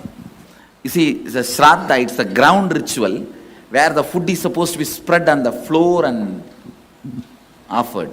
Okay. That is why. Okay, thank you. Sitting on the floor will be as important as I need a photograph. Can I offer the puja to my husband's grandparents who I've never met? Whom you never met? Yes, you can offer. I had two questions. One, is there a Hindu position on organ transplants, lung transplant, heart transplant? The Hinduism is very clear. It accepts organ transplants. Okay. Second, what about hospice care? If a patient is dying and wants to just take hospice care is accepted in Hindu tradition. It is encouraged. Okay. Thank you. As much as possible, the patient should be kept alive. Swamiji, how about aborted life? Aborted life. Actually, life enters only when the baby is coming out of the mother's womb. In that 3 seconds only life enters. When the baby tastes this prana, the breathing, the breath of the world, only at that time life enters. So inside the heart beating and all is an extension of mother's heart, mother's life. Thank you. In one body, please understand, inside one body, two lives cannot exist. Swamiji, there is a condition of newborn baby where the kidneys are not developed, so the lung is also not developed. So the baby is put on the breathing machine support, and the whatever 24 to 30 hours the baby was there on the support. So there is not a clear, we were unable to see whether even adding a blood pressure support medication for a low BP, whether will prolong the baby's life or not, because the lung is not developed, so the baby is going downhill on the breathing machine support, which is considered maximum for the breathing aspect. So you have done everything best and then baby dies, no problem. But anywhere you lacked, it is murder. That's all. We were not sure at the time whether even adding the blood pressure support medicine. No, what I am saying, you had certain medical intelligence. With that, honestly, you supported only life. Okay. That's all. Sure. There ends. Swamiji, one more question. The brainstem death which we certify. Even then, the body should be kept as much as possible. Because after the group of specialists certify the brainstem death, they actually withdraw the breathing machine support and all the medications. So, is it considered? Even that should not be done. Okay. Till the heart settles by itself. Okay. Should be supported. So brainstem death is not considered a natural. No. Okay. It's not death. Okay. Thank you. It's only a type of a karana sharira, the coma, causal coma.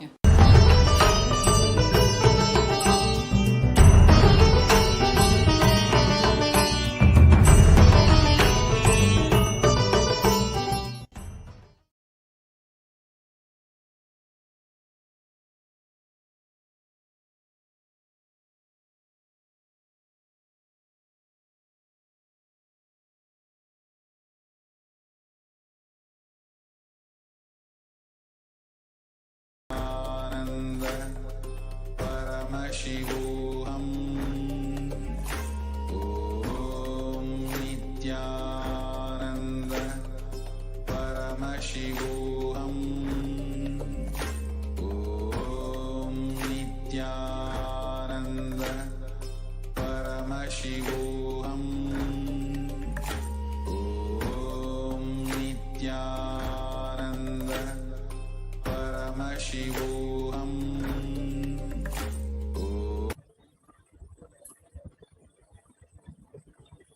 Nithyanandam, welcome back. And we just understood from the Supreme Pontiff of Hinduism many profound clarifications and details about what is Maheshwara Puja and how it works. So let's now go into what is the definition of Maheshwara Puja and what really it is, what is the ritual, what are the practices, and how powerful it really is. Maheshwara Puja is Hinduism's most ancient ritual prevalent even today. The ritual is offered in memory of a person who is no more, and Maheshwara Puja is offered by loved ones of the deceased to bring intense completion.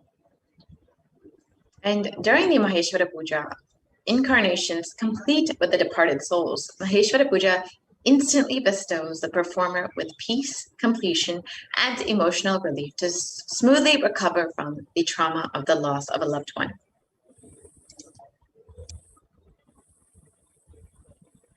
Completion means living and acting without any hangover of the past incidents, words, actions, or memories. When you are in completion, you will remember past incidents and actions, but they will no longer have power to cause pain or anger or guilt in you anymore.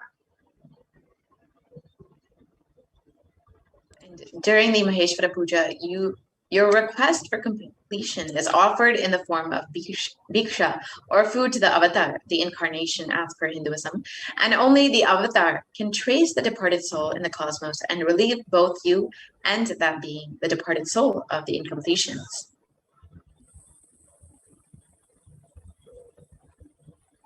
Yes, and there's this Shastra Pramana from the Manusmriti about how departed souls actually wait for completion. It says, asadhim avadhim kritva panchamam pakshamam shritaha kankshitsani pitaraha klitsa anapya vahanam jalam. It means the departed souls wait eagerly for completion through food and water during the Mahalaya Paksha, which is the fortnight of departed souls. We can see from the Bhagirath story how the departed souls are just waiting for the completion, for the liberation from the Pitraloka. And you can understand the importance of performing the offerings in order to liberate the Pitrus, whether it's the Shraddha or the Maheshwara Puja. And where can you offer the farewell ritual for completion?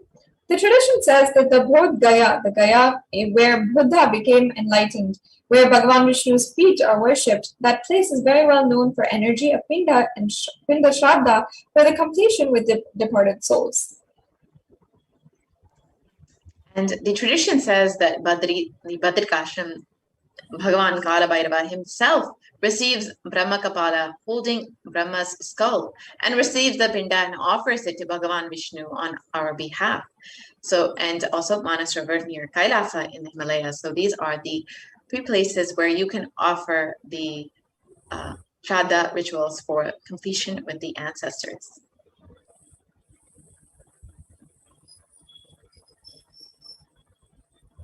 And the avatar is said to be all three, the Brahma Kapala, Manas Sarovar, Kala Bhairava's body, Badrikashram, and the Vishnu's feet, which is in Bodh Gaya. So offering the Maheshwara Puja with the grace, the blessings of the avatar is going to be extremely powerful method of completion for you and also the departed soul. Yes, it is equivalent to offering the Shraddha rituals at all three of these sacred places.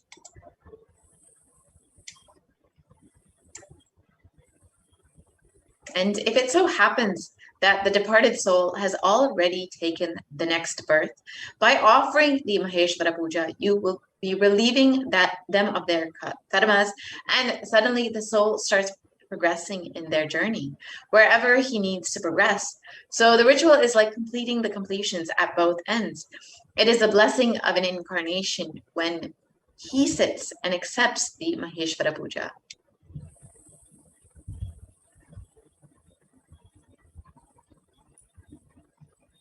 And as we have already understood today, with the story of Bhagirath, the river Ganga is considered as a river which is there in the higher lokas, and which is there with the Kamandalu of Brahma. Means this is the energy, this is the water energy of existence.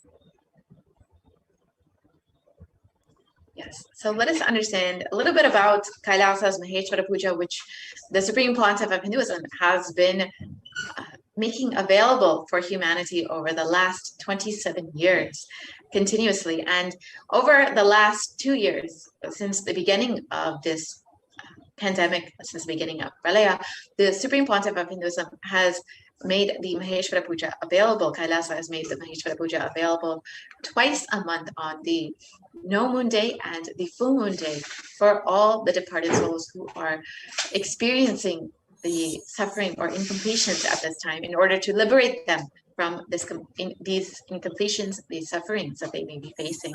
So let us understand and hear a little bit more about the offering. Maheshwara Puja, once again, is the offering of bhiksha or food to the avatar along with his monastic disciples, sannyasis and brahmacharis in the path of sannyas. And in this puja, the sannyasis are treated as Lord Paramashiva himself and are offered the bhiksha and fed. You can see here in this picture all of the sannyasis seated for the Maheshwara Puja. And yes. So all the sannyasis of the Nithyananda order seated for the Maheshwara Puja, and as well the participants of the Maheshwara Puja who offered the Maheshwara Puja on their behalf as well, sitting in the middle.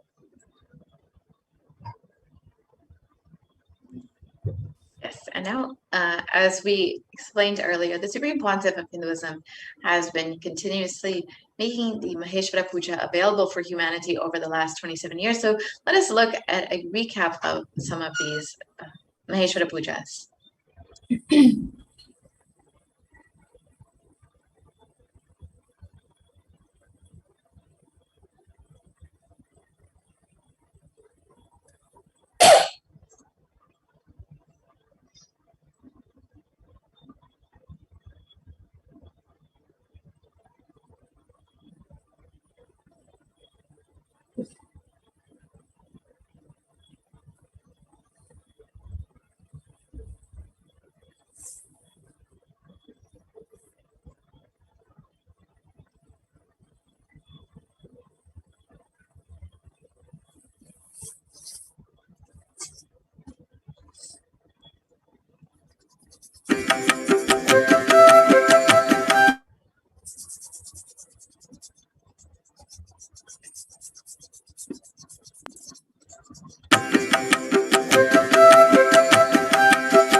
अजं निर्विकल्पं निराकारमेघं निरानन्दमानन्दमद्वैतपूर्णं परं निर्गुणं निर्विशेषं निरीहं परब्रह्मरूपं नित्यं भजेम अजं निर्विकल्पं निराकारमेघं निरानन्दमानन्दमद्वैतपूर्णं परं निर्गुणं निर्विशेषं निरीहं परब्रह्मरूपं नित्यं भजेम गुरुवे नमोस्तुते नित्यानन्द गुरुवे नमोस्तुते नित्यानन्द गुरुवे नमोस्तुते नित्यानन्द गुरुवे नमो नमोस्तुते नित्यानन्दा गुणतीतमाद्यं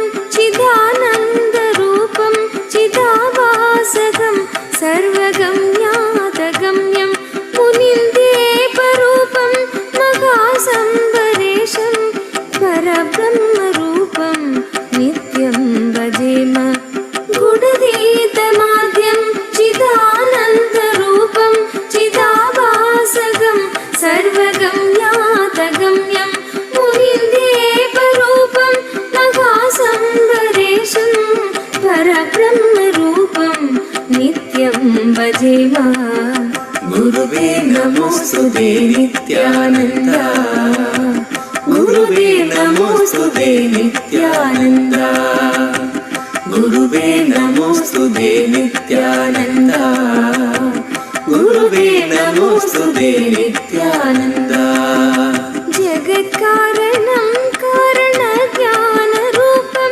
सुरातिगं सुगातिं गुणेशं नित्यं जगद्व्यापिनं विश्ववन्द्यं सुरेशं परब्रह्मरूपं नित्यं भजेम जगत्कारणं कारणज्ञानरूपं सुरातिगं सुगातिं गुणेशं नित्यं जगद्व्यापिनं विश्ववन्द्यं सुरेशं परब्रह्मरूपं नित्यं भजेम गुरुवे नमोस्तुते नित्यानन्दा गुरुवे नमोस्तुते नित्यानन्दा गुरुवे नमोस्तुते नित्यानन्दा गुरुवे नमोस्तुते नित्यानन्दा रजो योगतो ब्रह्मरूपं हृदिज्ञं सदा कार्यशक्तं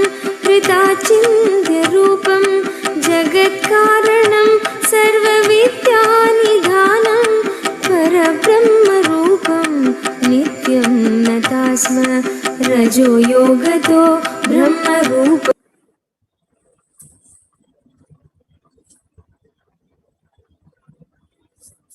Yes. So as you can see, this video showed us how from just the 2021 years ago, Swamiji has been continuously offering this Maheshwara Puja.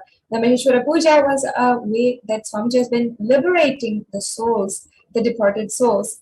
And now in Kailasa, the Maheshwara Puja occurs twice each month on Amavasya and Purnima day, when it's a very auspicious day in order to offer the Maheshwara Puja. And you're seeing that as the sannyas sampradaya had grown more and more, the ritual was observed, and the more grandly the Maheshwara Puja was performed. And tradition says that offering the food to the avatar is equal to feeding 10,000 hungry.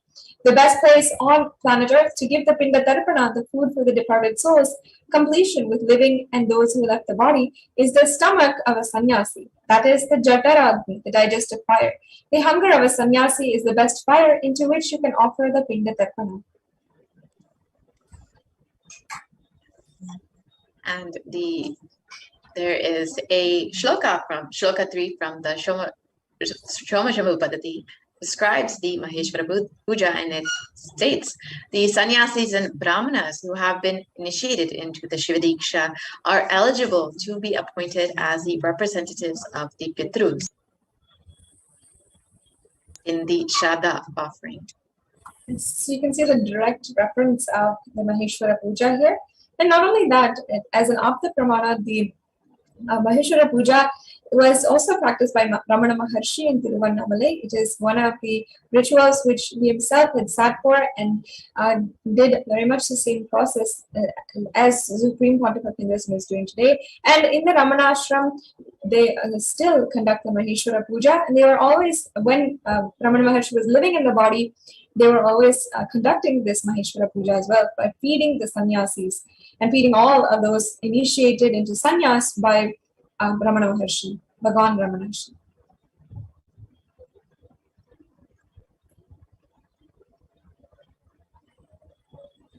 And the Shraddha, the ritual offering to the departed souls, reaches the Pitrus, the departed ancestors, directly. The Maheshwara Puja is 1,000 times greater than offering any Shraddha, any Pinda in any river, any water body, any lake, any holy land, any holy place.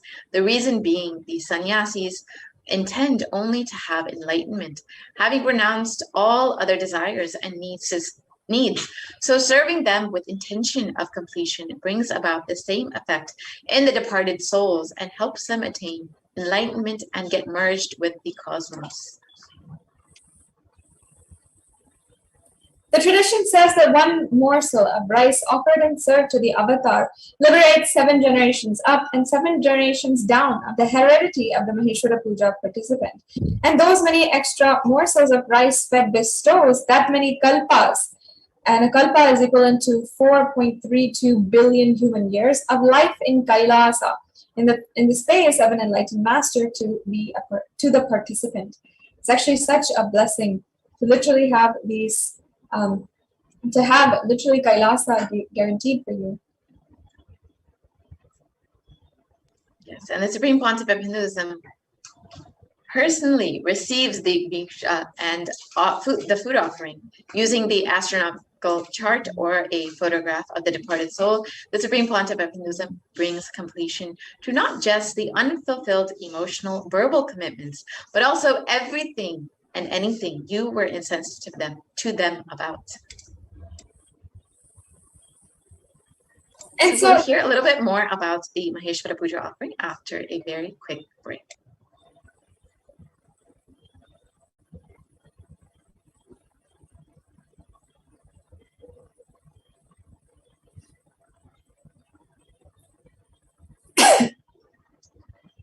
Just be alive for next 3 years. Don't die within next 3 years.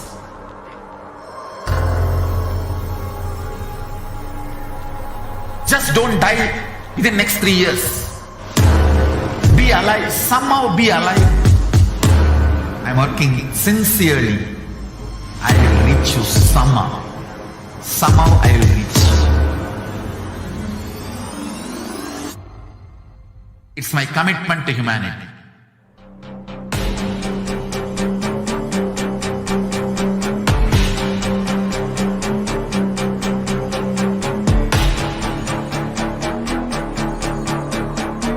Just don't die within next 3 years. I will reach you wherever you are, whichever corner of the world you may be. I will reach you with enlightenment. You manifesting the space, state, powers, being Paramashivoham. It is possible, and it is possible for you.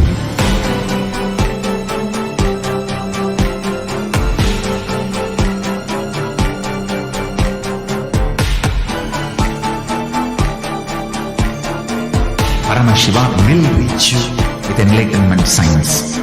I know he is going to do the job.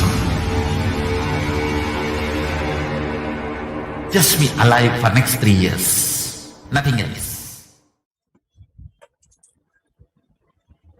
Yes, welcome back.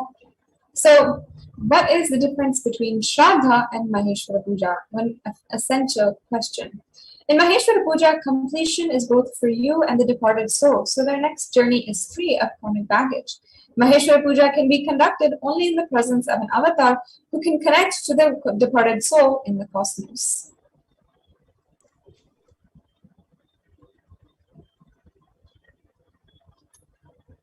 And you may be wondering if you can offer the Maheshwara Puja for yourself. And the answer is yes. Kailasa accepts the request to conduct the Maheshwara Puja for individuals. Please note that it is for you only. The Kailasa cannot conduct a Maheshwara Puja on behalf of for your family, friends, or anyone who is still within the body. Only those souls who have departed, or for yourself, you can offer Maheshwara Puja.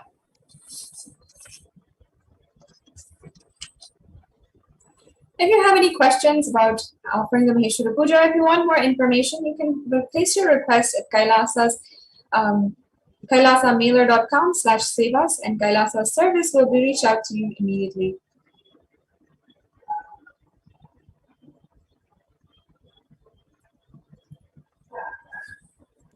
And now we will watch a short sharing about a devotee who experienced intense completion after the Maheshwara Puja and manifested so many things that he wanted in his own life. So we'll be watching that video and we'll be right back.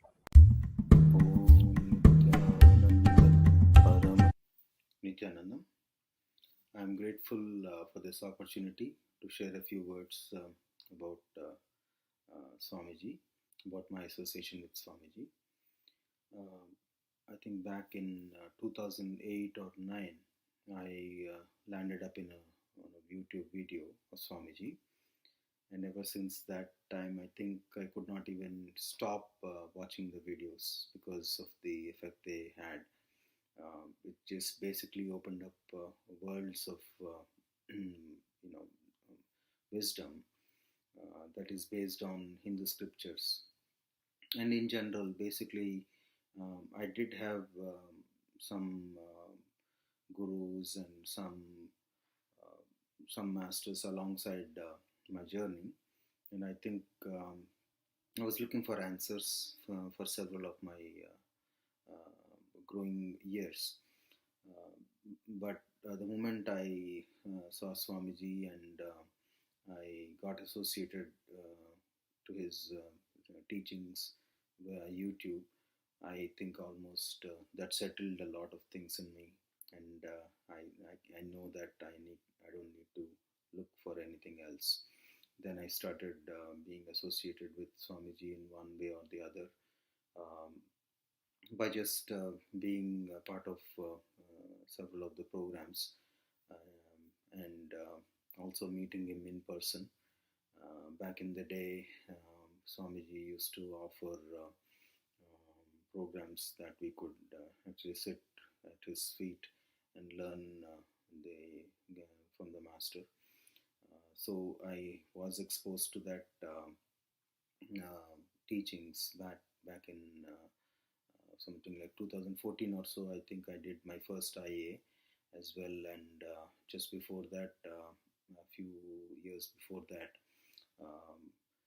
the several impossibilities started breaking. They made no sense to me because basically I used to keep some limitations and not attempt anything. And even though I knew that there was some potential in me, I could not have the courage. I could not have the mindset to attempt. The moment Swamiji showed a path in several programs and opened up several energy centers through direct initiation and also the teachings, I started looking for solutions. First time, I think after IA, I remember that he blessed me with a job, and he said, "Oh, you did not get a job still? Okay, by this date you will get it." And I could not believe that just the day he mentioned, though this job was supposed to happen, it happened just on the day that Swamiji mentioned and with the highest payment. So back in the day, I was a little bit worried about the money part and all that. So after that also, I started exploring my other opportunities, which I've kept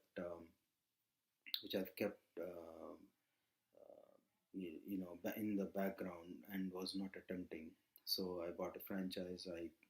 Several things that I wanted to do earlier in my life started opening up, and my relationships and several other areas.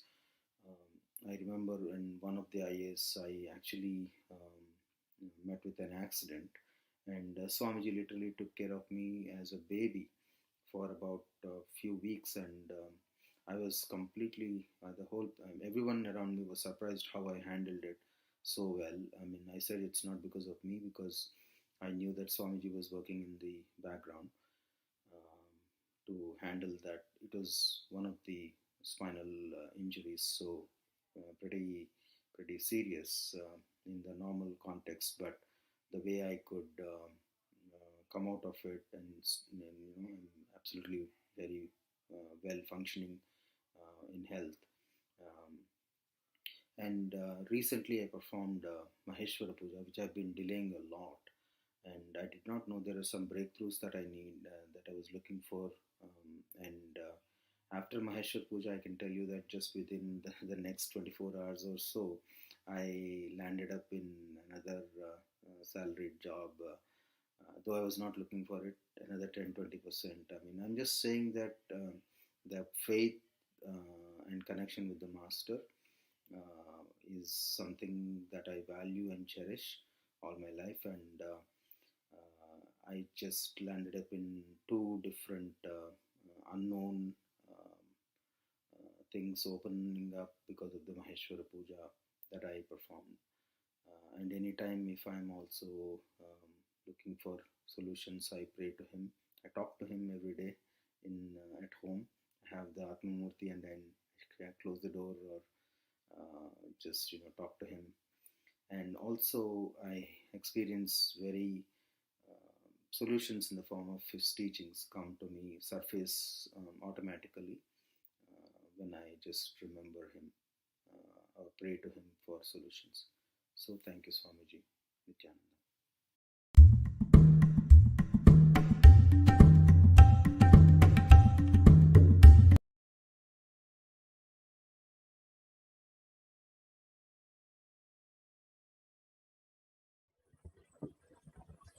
Yes, so after that wonderful sharing, now we will be moving on into the next segment of today's program. We'll be hearing a little bit more about Maheshwara Puja, the various different experiences, and also all of the other offerings that you can make to Devi Parashakti. And not only that, but the upcoming festivities with Jayanti and also the upcoming events. And we'll be hearing all of this and more in just a short time after a quick break.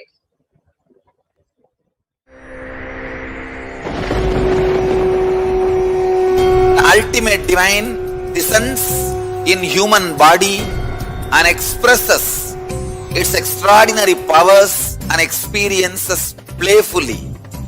Sundareshwara is the embodiment of this statement.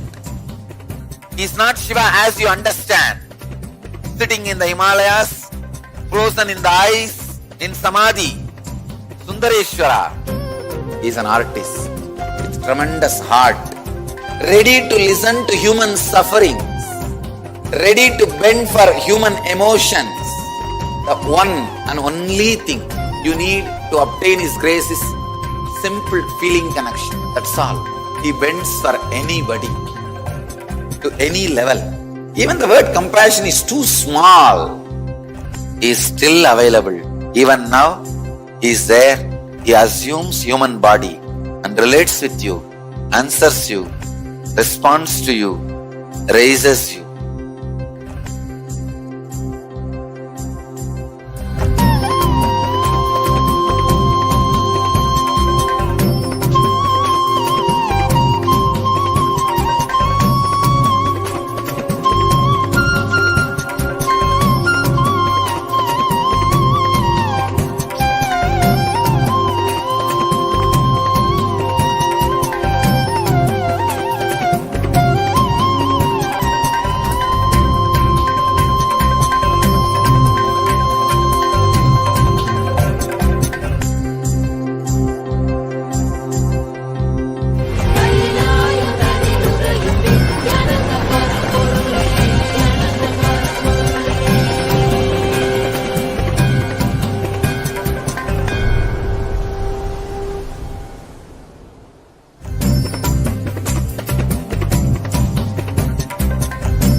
I don't know, I was lost. And then he was done speaking, and just tears just started pouring out of my face. I'm just like, ugh, I don't know what just happened. It was just like unbelievable, just unbelievable. I was just, I'm shaking now just remembering it. I don't know what shifts inside you. It's just, I literally felt the strong initiation happening at that time when Swamiji blessed. I don't know, it just puts you in some different world altogether, and suddenly everything seems possible. Everything seems, like that impossibilities in that 1 second, fraction of a second, that impossibility drops from you. And you just, everything seems possible, that you get into that space of possibility. And I think, that is the greatest, dropping the impossibilities is really, and something changes in you, something shifts in you. You can physically feel the change. And the energy that is generated is really, it's phenomenal.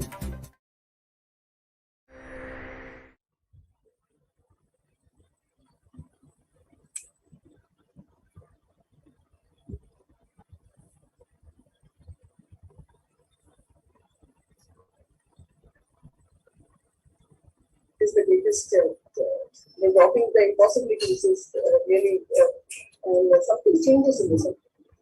Nithyanandam, and welcome back, dear viewers, for our next segment.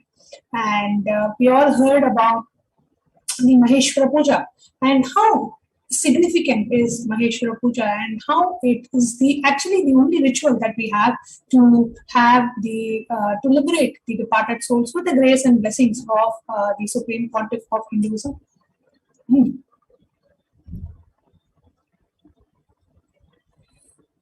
And in this segment, we are going to share with you about just one testimonial on how, what really happens. I was a personal witness to a specific incident that happened in the year 2013 with the Supreme Pontiff of Hinduism, as the Maheshwara Puja was happening during one of the programs that we had, and it was a memorable experience for me.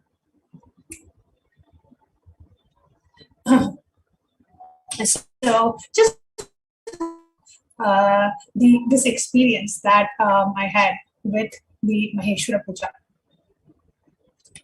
Now, this happened in the year 2013, and we were all in Bali. Swamiji was conducting a 21-day retreat, the Inner Awakening retreat in Bali. And the Inner Awakening is basically a 21-day retreat conducted in many places. It has happened in India, Cambodia, Thailand, Bali, in the cruise, amongst other places as well. So during every Inner Awakening, which is a 21-day retreat, and for those of you who are like, yes, I have done Inner Awakening, and for all of you, we have very good news, and Inner Awakening is making a comeback after almost 3 years of not having Inner Awakening programs. I'm sure all of you are eagerly waiting, and we have tons of messages on our Facebook and on the live chat on the Inner Awakening site. When is Swamiji going to do the next Inner Awakening? So stay tuned. We are going to be having the next Inner Awakening coming up really, really soon. So do stay tuned to know more about when is the next Inner Awakening going to be. So during one such Inner Awakening program that we had in December 2013 in Bali, Indonesia. So at that time, we had the Maheshwara Puja. During one of the full moon days during the program, we had a Maheshwara Puja. And you're actually seeing Swamiji sitting in the main hall for the Maheshwara Puja.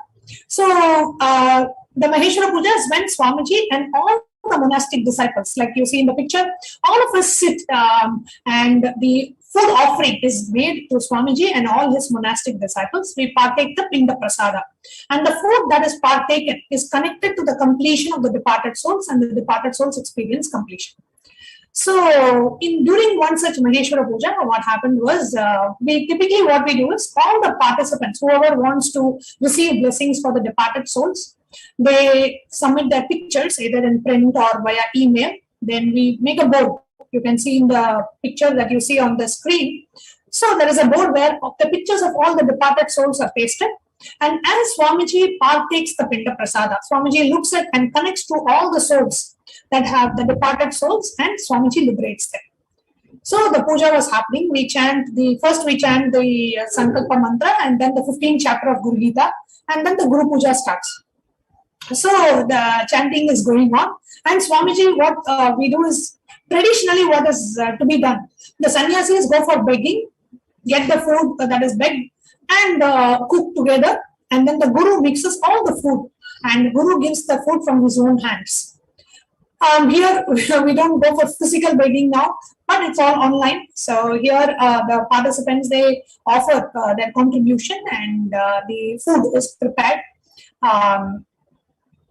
And here you see in the picture, the pictures of all the departed souls are pasted in the board. And Swamiji looks at all the departed souls' picture and he liberates them. This is the whole ritual. So as we were finished the chanting and Swamiji was mixing the food and partaking the Pinda Prasada, as Swamiji put one handful of food in Swamiji's mouth, immediately Swamiji took the mic and he announced that Swamiji got a message from Pitruloka. Okay, so Pitruloka is a different dimension which is between just above the planet Earth. We have the Pitruloka, a separate space where all the departed souls, before they get their next body, all the departed souls, they stay in the Pitruloka. So Swamiji got a message from Pitruloka that one of the beings whose pictures that was pasted in the board is still alive. That person is not dead, but the picture somehow made it up to the screen. And the person is still alive.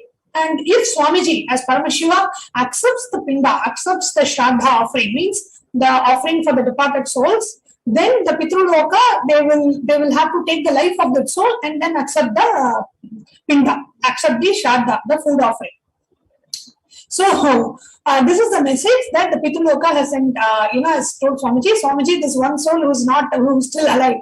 If Swamiji accepts and offers the Pinda, then we will have to take the life and accept. Because when Swamiji does something, they have to accept it. It cannot be that Swamiji, does Maheshwara Puja offering and then Pitruloka doesn't accept. It cannot be like that, right? So the ultimate and utmost respect to Paramashiva. So this is the message they sent back saying, Swamiji, please, we don't know what to do. This one person who is still alive. So then immediately Swamiji took the mic and announced, saying that one person in this photo is one of the departed souls, or one of the person's picture is here is not yet, he's still alive. So immediately all the participants were called and we told them, please check every picture, every person in the picture, every face that is shown, please check thoroughly.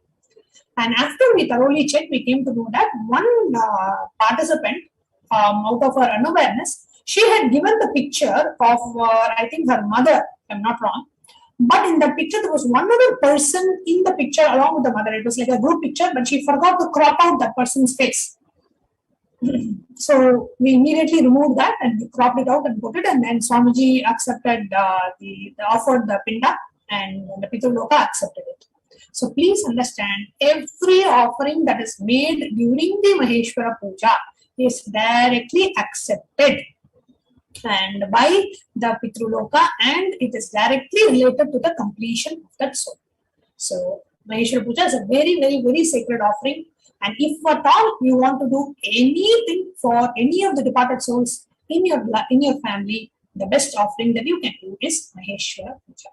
So you can go ahead and register for the Maheshwara Puja by visiting our website www.kailasamela.com/sevas. And we have a very beautiful, one of the devotees who offered the Maheshwara Puja, Mukti Aduriyaya from the US, has immediately after he offered the Maheshwara Puja, manifested 2 new jobs. Within 48 hours, he manifested 2 new jobs. And we had one more devotee who, right after offering the Maheshwara Puja, the devotee had a case which was pending on for 2 years and couldn't come on trial, and they didn't have a date for the next 6 months. Immediately, within 24 hours after the Maheshwara Puja, after the completion happened within her, she immediately got the court date preponed. So when the completion happens within us, you will see that the outer world manifestation happens as a side effect. So those of you who are watching, if you have any questions about the Maheshwara Puja, or if you have not yet offered the Maheshwara Puja, please go ahead and register for the Maheshwara Puja. You can post your questions in the YouTube live chat, and you can offer the Maheshwara Puja. The website to offer the Maheshwara Puja, we will be putting it on the screen, which is kailasamailer.com/sevas, www.kailasamailer.com/sevas. You can go ahead and register for the Maheshwara Puja offering. The next Maheshwara Puja is happening on the full moon day, which is the 19th of December. 19th of December, we have next Maheshwara Puja, so do not miss offering the Maheshwara Puja. So let's now enter into the next segment, where we are going to share with you the offerings that we have to Devi Parashakti, the various offerings that we have to Devi Parashakti, and the significance of connecting with the divine, connecting with the deities, I have a very interesting personal experience to share with all of you, how important and how easy it is for us to connect with the deities. And I have my own personal experience that I would like to share with you, and then we will be entering into the various offerings that we can make to Devi Parashakti. So this was way back in the year 2008. 2008-2009 time frame. I was still working as a software engineer in Microsoft, and I was also a priest in the Nithyananda Paramashiva Devalaya in Seattle. So Swamiji's temple. I got trained as a priest, and I used to offer my priest services like a pujacharya. So my routine used to be 3 days a week. I have to go in the morning from 6 to 9. 3 days a week, I will have to go and offer the Suprabhata Seva, means waking up the deities from bed. And offering the Abhishekam to Paramashiva, and offering the break, like the Naivedya Seva. And after that, 9 o'clock it will finish. So this is like a 3-hour ritual. From sharp 6 you have to start, you have to wake them up. And sharp, I think 9 o'clock you have to offer the 8:30 or 9 you will have to offer the breakfast. And then by 9:30 I should be done. So I can go to the work, and I'll be at work before 10 o'clock. So this is my routine. So typically I used to be previously, since the way I was born and brought up, from the age of 5 or 6, I've been drinking coffee in the morning. So as soon as I wake up, I have to have a cup of coffee, like a hot coffee I have to have. So this has been my habit since the age of maybe even 5 or 6. Till I was 23 or 24, every day without missing, I've had coffee in the morning right after I wake up. Within 10 minutes, I should have the first thing after I brush is I'll have a cup of coffee, and then only my day starts. That used to be my routine. It has become my muscle memory, bio memory, everything. It has become my bioenergy, everything. It's such a part and parcel of me. And one day, if I don't drink coffee in the morning, I'll feel like my day hasn't begun. I'll be like so paranoid, and I'll not be my regular self until I have that coffee. And I used to enjoy coffee like anything. So, and always, even if I have to go to temple at 6 o'clock, I used to wake up at 5:30, take a bath, have a cup of coffee, and then go. So that way, I am all set for doing the temple routine. One day what happened is I woke up really late. I woke up at like 5:50 in the morning, and I have to be in the temple at 6 o'clock, and I have a 5-minute drive. So I had to and you have to be like sharp in the temple at 6. So I had to take a really quick shower, and I have to rush and go to the temple. And the rituals have to start at sharp 6 o'clock. So somehow I just managed to reach the temple at 6. Sharp 6 I somehow managed, but there was absolutely no way I could have had my coffee. Right, because there's no time hardly any time to have a very quick bath. So I had to take a bath, and I had to rush, and there's absolutely no time to have a cup of coffee. Even if I had 1 minute, I would have made and I would have drunk on the way, but I didn't even have that 1 minute. So I had to go. So 6 o'clock, I have to start the ritual, and there is no other replacement pujacharya at that time, just for me to finish my cup of coffee and continue. So 6 o'clock, I started the ritual, and the ritual continued. And I'm like, I have to first wake the deities from the bed. Then I have to give a, bath to Paramashiva. Right? Abhishekam has to be done to Paramashiva. And I was always, until I met Swamiji, and of course after that also, always used to be a great, devotee of Paramashiva. I used to really enjoy connecting with Paramashiva. So I'm here and giving the bath to Paramashiva, and I'm like, inside me, it is like, you are making me give bath to you. You don't even give a cup of coffee to me, but I have to do all this to you. Inside me, there's so much of resistance and fight going on with Paramashiva, saying, you are making me do all this, but won't you not even give me a cup of coffee? They tell that you are a great Ashitosha, you are a great compassionate being. All I'm asking is 1 cup of coffee in the morning. I'm not saying I will not do rituals to you, but I could have done after I had a cup of coffee. All that I'm internally fighting, but externally I'm doing all the rituals. I'm giving bath to Paramashiva, I'm chanting the mantra, and I am doing the alankaram, all that I'm doing. So from 6 o'clock, I've not had my coffee, and by 7 o'clock, I'm having a bad headache. And because I've not had my coffee, and so I'm having a very bad headache, but I'm continuing to do the rituals. So one side I'm like, why are you making me do all this? I have to, one side I have to take care of you, the other side you are not even giving me 1 cup of coffee. Did I ask something big? All I'm asking is 1 small cup of coffee. All that I'm fighting inside. But externally I'm doing the ritual. I finished the Abhishekam. I finished the Alankaram. I have to dress the Paramashiva Linga, and then you have to do the Guru Puja. And then after the Guru Puja, I have to make the Naivedyam offering. And in the Naivedyam, after the Naivedyam offering, you have to offer the food. So I'm making the Naivedyam offering. So at that time, there is no break, right? So you'll have to continuously do. So I'm making the Naivedyam, everything is timed. You have to do it exactly at that time. So I'm preparing the Naivedyam and I'm offering the Naivedyam. And finished offering the Naivedyam at 9:15 or 9:30. I had a cup of coffee and I came back to my original state. Like Swamiji says, coming back to your Paramashivoham state, I came back to my coffee state, after coffee drinking state. And please understand, so those whole 3 hours I was battling and couldn't drink my cup of coffee, whatever. Right after that incident, this was in maybe early 2009. Right after this incident, just few days, 3-4 days after that incident, the very coffee addiction that I had for 20 years completely left me. I don't know how. I didn't want to. Every time I used to keep telling me from the age of maybe 15 or 16, I used to keep telling I have to stop drinking coffee, but I will drink. Every day religiously, I will feel like I should stop, but I will not stop. After this specific incident happened, just 3-4 days later, I could not drink coffee anymore. I don't know how it will be believable. It's not that I dropped it, the coffee dropped me. I could not take, even till date, I cannot take a sip of coffee. Even if I take one sip of coffee, I'll have a splitting headache. I cannot, my body is not able to take coffee anymore. And after that incident, which is in 2009 till now, I'm not able to drink coffee. I'm very happy about it, but I'm just telling I could not. The entire coffee addiction left me once and for all. And that is when I realized the importance of, connecting with the deities and doing the rituals, doing the pujas, doing the abhishekam and touching the very deities which have been energized by Swamiji and offering the seva, connecting with the deities have such a huge impact in our lives. And these kind of habits are very difficult to leave. And we struggle. I've been struggling for like maybe 6-7 years, but never I was able to stop this habit. And it was such an integral part, and it became even physical that I used to get literally a physical headache if I don't drink a cup of coffee. And after that, I was like, get lost. I'm just going to drink a cup of coffee and move on with life. So I could never drop that habit. But just by doing the connecting with Paramashiva in the form of rituals and taking care and doing the seva and the puja, that habit completely left me once and for all. And till date, I'm not able to actually have a cup of coffee. So it was such a beautiful experience that I had, and it's just a big click.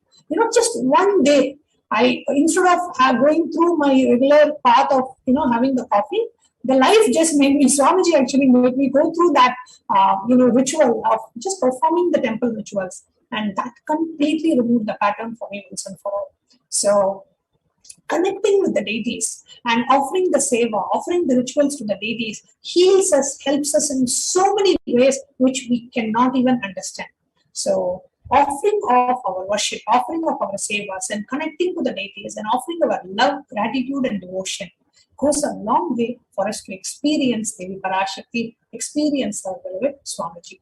So just wanted to share my personal experience as we get ready to enter into the next segment of what are the different offerings that we have to Devi Parashakti. And joining me in this segment is Ma Amritananda, and both of us together will be sharing this segment. Nithyananda, Ma. Nithyananda. Yes. So I was just sharing my personal experience of the offering my priest services in the temple in Seattle, and how connecting with the deities really helps us in so many different ways. Yes, Ma. It's only when we are exposed to this understanding, this deeper understanding of the deities and the rituals, and after meeting Swamiji, that even as Hindus, we are able to relate with this. So that was such a beautiful sharing that you just shared. And every time we connect with Swamiji, even for me, most of my experiences are from whenever I attend Inner Awakening or programs with Swamiji. And even during these times, like the very first time I attended Inner Awakening, and the diet changes that we made, it became so effortless. So he just makes it so effortless. Absolutely. That we think that is absolutely required, it just drops. So yes. So beautifully said. And even without us realizing that, it is such a big pattern and we have to drop, we don't even realize that what we need to do and the kind of tapas typically people do to overcome such patterns. And Swamiji just removes it just like that. So beautiful, ma'am. So let's now get into the various offerings that we have for Devi Parashakti.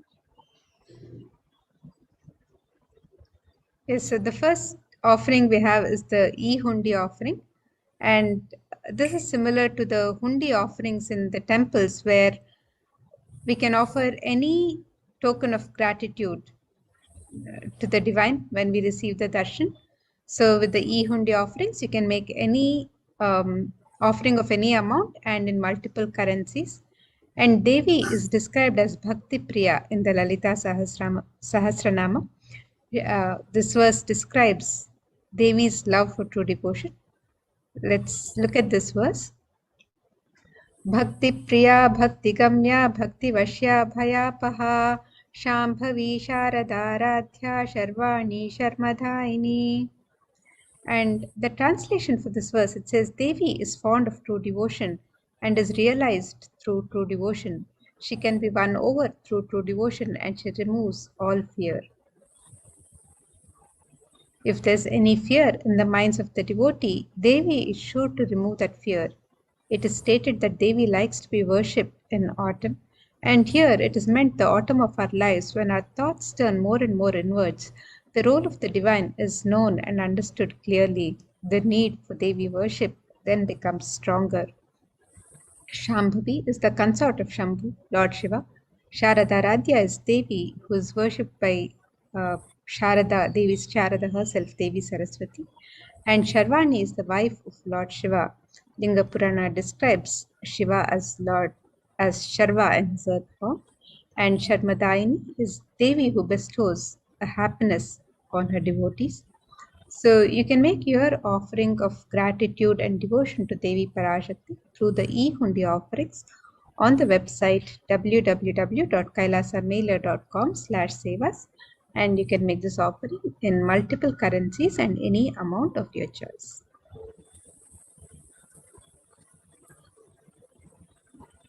The next offering that we have to Devi Parashakti is the offering of Sankalpa.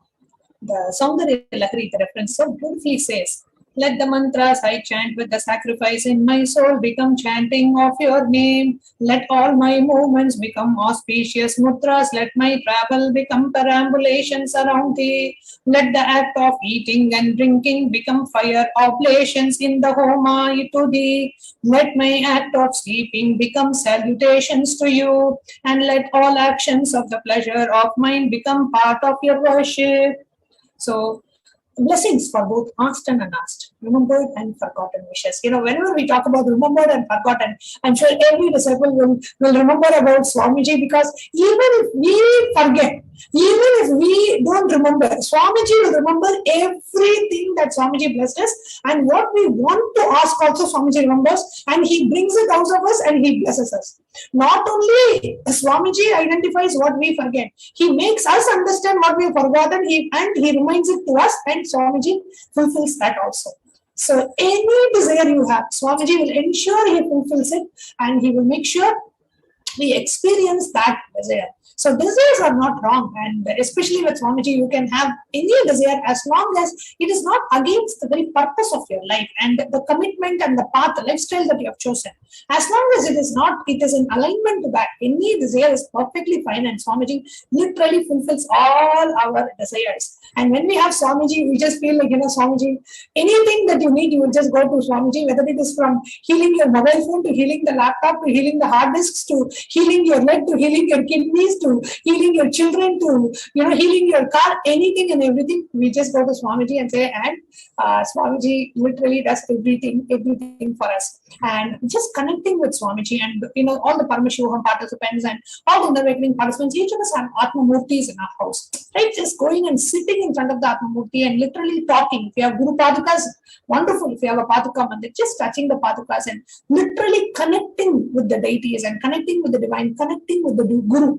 You will see Swamiji just responds to every prayer of yours. So the Sankalpa offering is a conscious intention, a desire.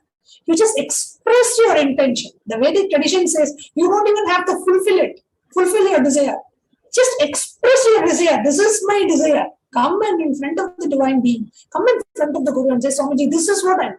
As long as you are clear on what is your intention to be, the divine just manifests as reality in our lives. So, having the right desire and manifest it in your life. So, the sankalpa is creating that conscious intention within us.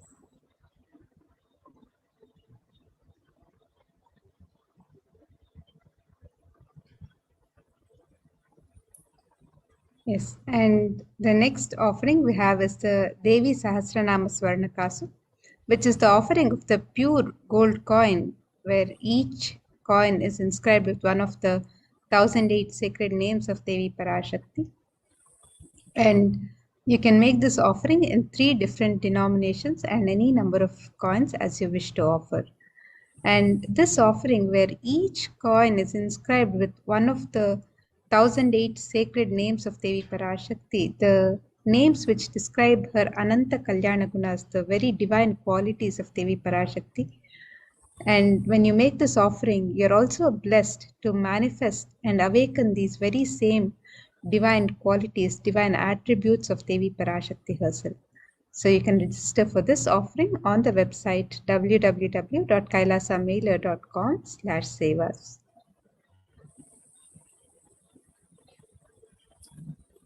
The next offering that we have to Devi Parashakti is the offering of Mukta Anguti, the finger ring with a pearl. The Devi Suktam so beautifully says, let the goddess who brings good fortune, who is praised by the gods, who is saved by the Devendra, who is praised by the Devas, troubled by the Asuras, who is praised and remembered as devotion to her solves all, who is the source of all good in the world, let that goddess destroy all obstacles. Offering of devotion to Devi Parashakti and receiving her blessings for protection from all fears and dangers. And you can offer the Mukta Anguti, the finger ring with a pearl, which comes in 3 different sizes for $251, $501, and $751.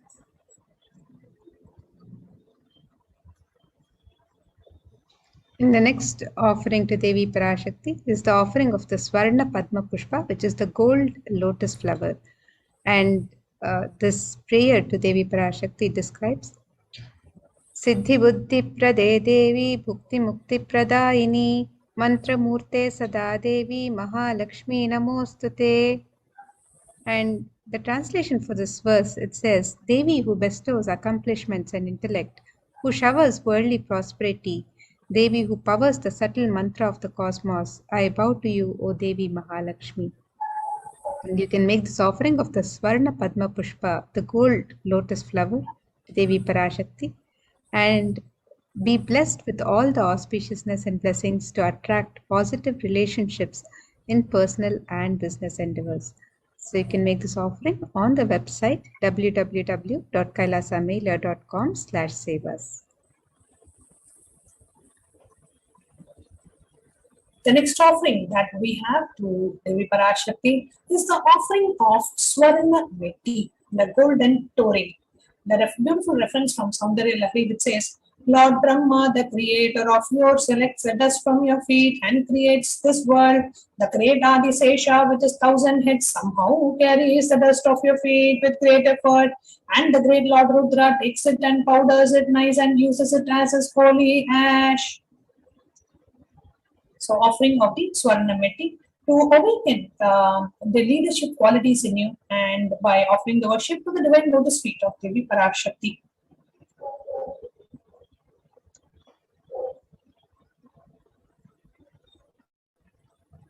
And the next offering to Devi Parashakti is the offering of the Swarna Mangtika, which is the gold hairline jewelry which adorns the crown of Devi Parashakti and which represents the overflowing nectar from the Sahasrara.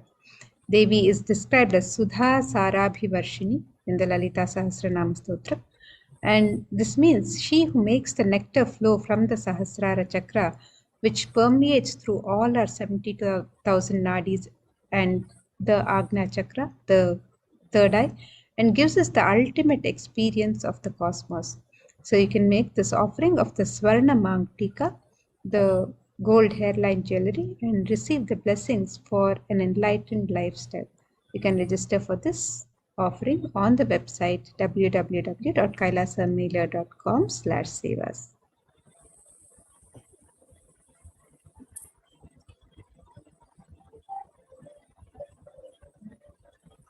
The next is the offering of Pratyaksha Pada Puja, the offering of gratitude at the divine lotus feet of our beloved Swamiji, and a beautiful offering of gratitude.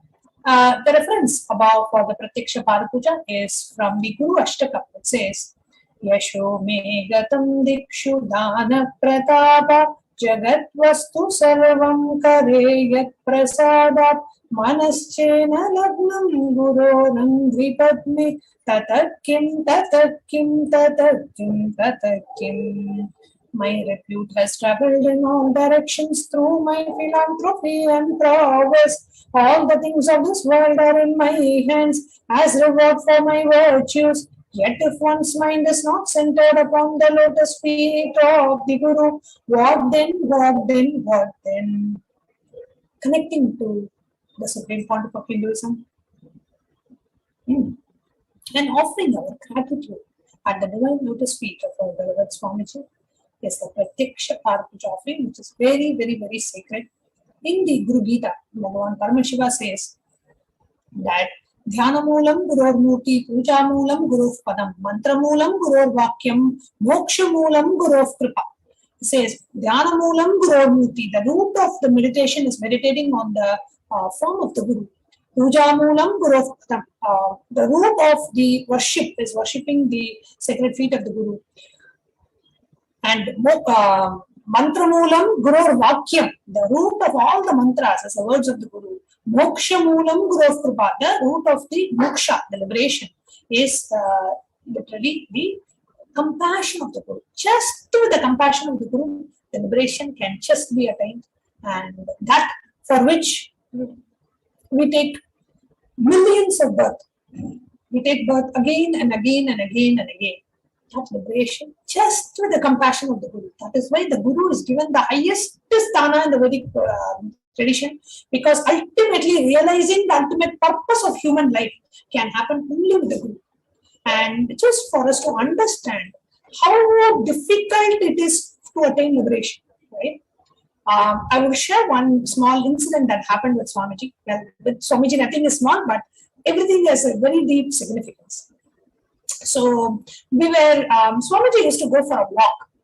Every time whenever Swamiji is in Adinam or anywhere else also, Swamiji always goes for a walk in the morning and in the evening. And that will be the time we're all waiting to get a glimpse of Swamiji in the Adinam. So once Swamiji was going for a walk, and there were a few disciples walking along with Swamiji, and I was one of them. So as Swamiji was walking, there was a grasshopper. That grasshopper was a few feet in front of Swamiji. And, Swamiji, of course, he is in everything in and around us. So Swamiji saw the grasshopper, and the Swamiji warned all of us, because, sometimes we just look here and there and then we walk, and we shouldn't stamp and harm the grasshopper. So what happened is, Swamiji told us, hey, there is a grasshopper there, all of you please be careful. So then immediately I thought, okay, why, sometimes we may be unaware and we may by mistake stamp on it, so why not just leave the grasshopper on the side? So I went, took the grasshopper and I put it on the side, grass. So it was there, and we were continuing to walk. And as I just put the grasshopper and came back, Swamiji looked at me and said, Jnanatma, do you know how many janmas this grasshopper, he said, how many thousands of janmas this grasshopper would have taken to get and assume the body of a grasshopper? For that soul to evolve itself to come to reach the body of a grasshopper, Swamiji said that soul would have taken thousands of births to attain that body of a grasshopper. I was shocked. Okay, that is for a small grasshopper. Okay, imagine us human beings. So then I asked Swamiji, then what about us human beings? Swamiji said, human beings will take millions of births before you get the first human body. You take millions of births. Each of us have taken millions of births as reptiles and ants and crow and birds and animals. We have taken all these births before we get a human body. And after you assume the human body, there was actually one devotee. This was in one of the programs that we had. There was a devotee who asked Kalabhairava, what is the purpose of my birth and is this my last birth, like that? That person, the Kalabhairava, responded to her saying, this is your first birth as a human being. You have hundreds of thousands of janmas to go. So that to take a human birth, it takes millions of birth and death of all the various different bodies that you assume and finally land in a human body. In the human body, we take hundreds and thousands, if not millions of births until we attain the body which gives us the maturity to work for our seeking and liberation. That is why in Viveka Chudamani, if you say, Adi Shankaracharya so beautifully says, Manushyatva, Mumukshutva, Mahapurusha Samshaya are the three most difficult things to get. The three most difficult things to get on the planet Earth is what? Manushyatva, human body. We take human body for so much granted. This is most difficult to get. Second, Mumukshutva, in the human body having a seeking for an ultimate, seeking for a guru, seeking for experiencing Paramashivoham. Second, and the third, you may have a human body, you may even have a seeking, but having the nearness of an enlightened master, having a guru, and having an avatar as a guru, it is just impossible to have all these three combinations. Manushyatva, Mumukshutva means a human body, the seeking awakened in us, and the presence of a guru happening in our lives is the most difficult to get in the cosmos. And each and every one of us listening to us, we have all the three. We have a human body, we have seeking, which has led us to the guru, and we have Paramashiva himself has come down as the guru to liberate us all. We have taken millions of births, and in the human body, we have taken hundreds of thousands of janmas. Finally, you have landed in that body. Finally, you have landed in that space where you have a guru who is liberating, who has absolutely taken the commitment. As a disciple, when Swamiji initiates you as a disciple, it is not that we give any commitment. It is Guru gives a commitment. That as accepting you as a disciple, I will liberate you. And Swamiji liberates until you experience liberation. He will continue to guide until he will never give up on us.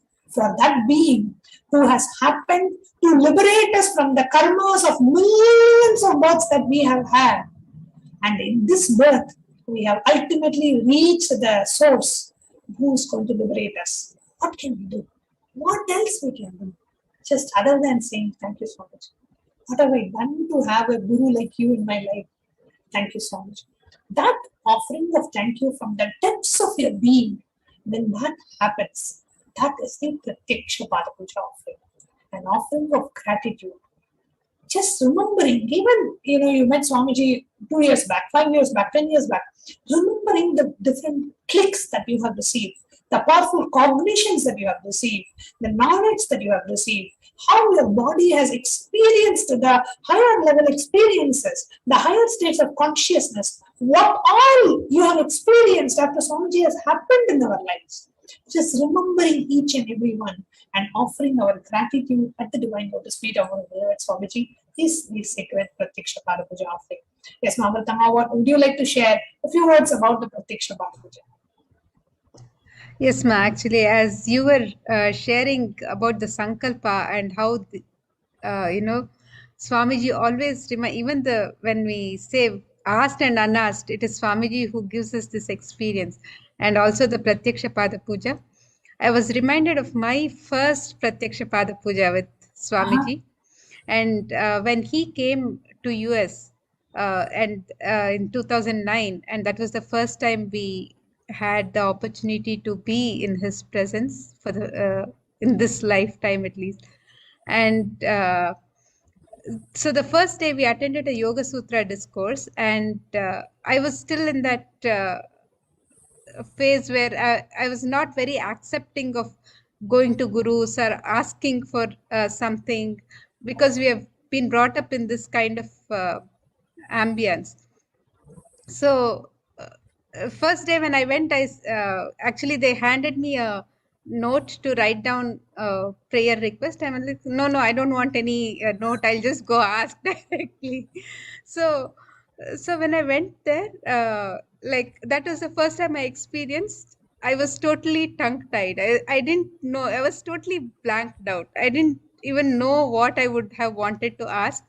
And Swamiji just put his thumb on the forehead and he said, "Be blissful." And as soon as I walked a few steps, I just burst into tears.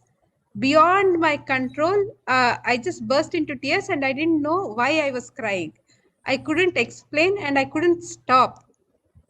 It was a continuous flow and I couldn't stop.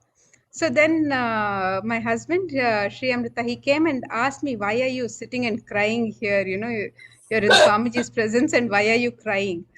And then I said, "I don't know." And then I said, I wanted to ask him something, but he just said, "Be blissful." And I walked off. I couldn't even ask him anything. So then he was like, I gave you a note to write down your prayer. You didn't write down. So then why are you crying about it? So then next day we were attending a Kalpataru program and we happened to register for the Pratyaksha Pada Puja, and that was the first Pratyaksha Pada Puja. And after the Pratyaksha Pada Puja and actually before the Pratyaksha Pada Puja, again Sri Amrita had given me a note to write down my prayer, and I had written it down and folded it. So now I have learned my lesson to not go without a prayer note. So I wrote it down and I had it in my hand. Then after the Pratyaksha Pada Puja, we went for the Darshan. And again, Swamiji blessed, and I still have the note in my hand folded. And Swamiji blessed, and I totally forgot that I even had, I had the note in my hand. Again, I was blanked out. So then he asked me, "Do you want to ask something?" On the second day, he asked me, and then I said, "Yes, Swamiji," and I gave him the note. So like that, even the asked and unasked, like you said, it is he who reminds us, he who knows the depth of our desires, the depth of our being, and continuously reminds us what our seeking is. He is the one who even puts the seeking in us. So really, we are so fortunate to have the Guru happening in our lives when we are in the human body. He is here to guide us, and that first experience of Pratyaksha Pada Puja also was so beautiful. That was the time I was personally able to experience Swamiji as the cosmic mother, as Devi herself. So anyone wanting to just experience this same space, I would say just definitely register for the Pratyaksha Pada Puja immediately. It is one experience not to be missed in any disciple's life. It is too precious and has to be experienced. Yes, Ma. So just wanted to share that. So beautifully shared, Ma. Just experiencing the Guru and experiencing, what Swamiji gives us by accepting the Pratyaksha Pada Puja. He fulfills our desires. Pratyaksha Pada Puja is not for Swamiji. Pratyaksha Pada Puja is for us. And one of our viewers is asking, too much bliss can be troublesome at times. Absolutely not, Ma. There is nothing called too much bliss. It only expands us more and more and more and more. And what one of our viewers is asking reminds me of, a question, a dialogue between Ramakrishna and Vivekananda, which Swamiji had shared. Ramakrishna once asks Vivekananda, if you were an ant and if there was a cup of honey, what would you do? He says, I will just stand on the rim of that tumbler and just touch the honey and just sip the honey there. And Ramakrishna asks, why don't you just jump in the in the ocean of in the cup of honey? He says, what if I die? And then Ramakrishna says that honey, like in Amrita, he says not honey, Amrita. He says, will and ever die in Amrita. Right? Amrita is what? A drink of immortality. So even if you jump inside, you won't die. So it is like that. That there is nothing called too much bliss. It is just explodes inside of us more and more and more and more. And there's absolutely no troublesome. It's just too much joy.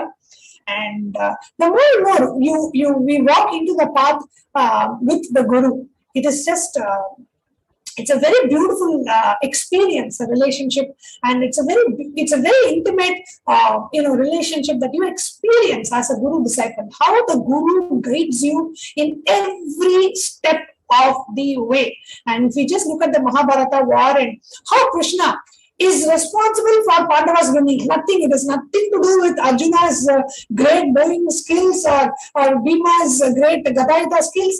All that, yes, no doubt about Arjuna being the greatest archer and the Bhima being the greatest Gadayuddha shield wielder and all that. No doubt. But they did not win the war because of that. They won the war because they followed what Arjuna told. So what Bhagavan Shri Krishna told, every step of the way, whatever Krishna guided, they just did. That is the reason for the success. Just like that, when you have the Guru guiding you in every step of the way, that is a sure shot for success. So having the Guru and just being guided by the Guru from the inside and from the outside is the biggest gift that we as human beings can get. And we have Paramashiva living with us, just melting in gratitude. Thank you, Swamiji. Thank you for happening. You could have lived one more life, without the Guru and wandering aimlessly, and just running after family and the job and, regular things that we have done millions of births before and, in so many different bodies and in so many different lives. One more life would have gone like that. But here comes the Guru to save us, protect us all, and to ultimately liberate us. So, offering of the Pratyaksha Pada Puja, every disciple, every devotee, do not miss this opportunity. And there is nothing that can stop you from offering the Pratyaksha Pada Puja once you decide. It is just your decision. Even if you do not have, let's say, $1,008 to be able to offer, just pray. We have Paramashiva ready to give his boons. Just pray saying, Swamiji, I have to offer, you have to somehow manifest things for me, and Swamiji will do it for you. So he never denies a sincere devotee's request. So just pray and register for the Pratyaksha Pada Puja. So it's a very, very, very sacred offering. So we'll now move on to the next offering.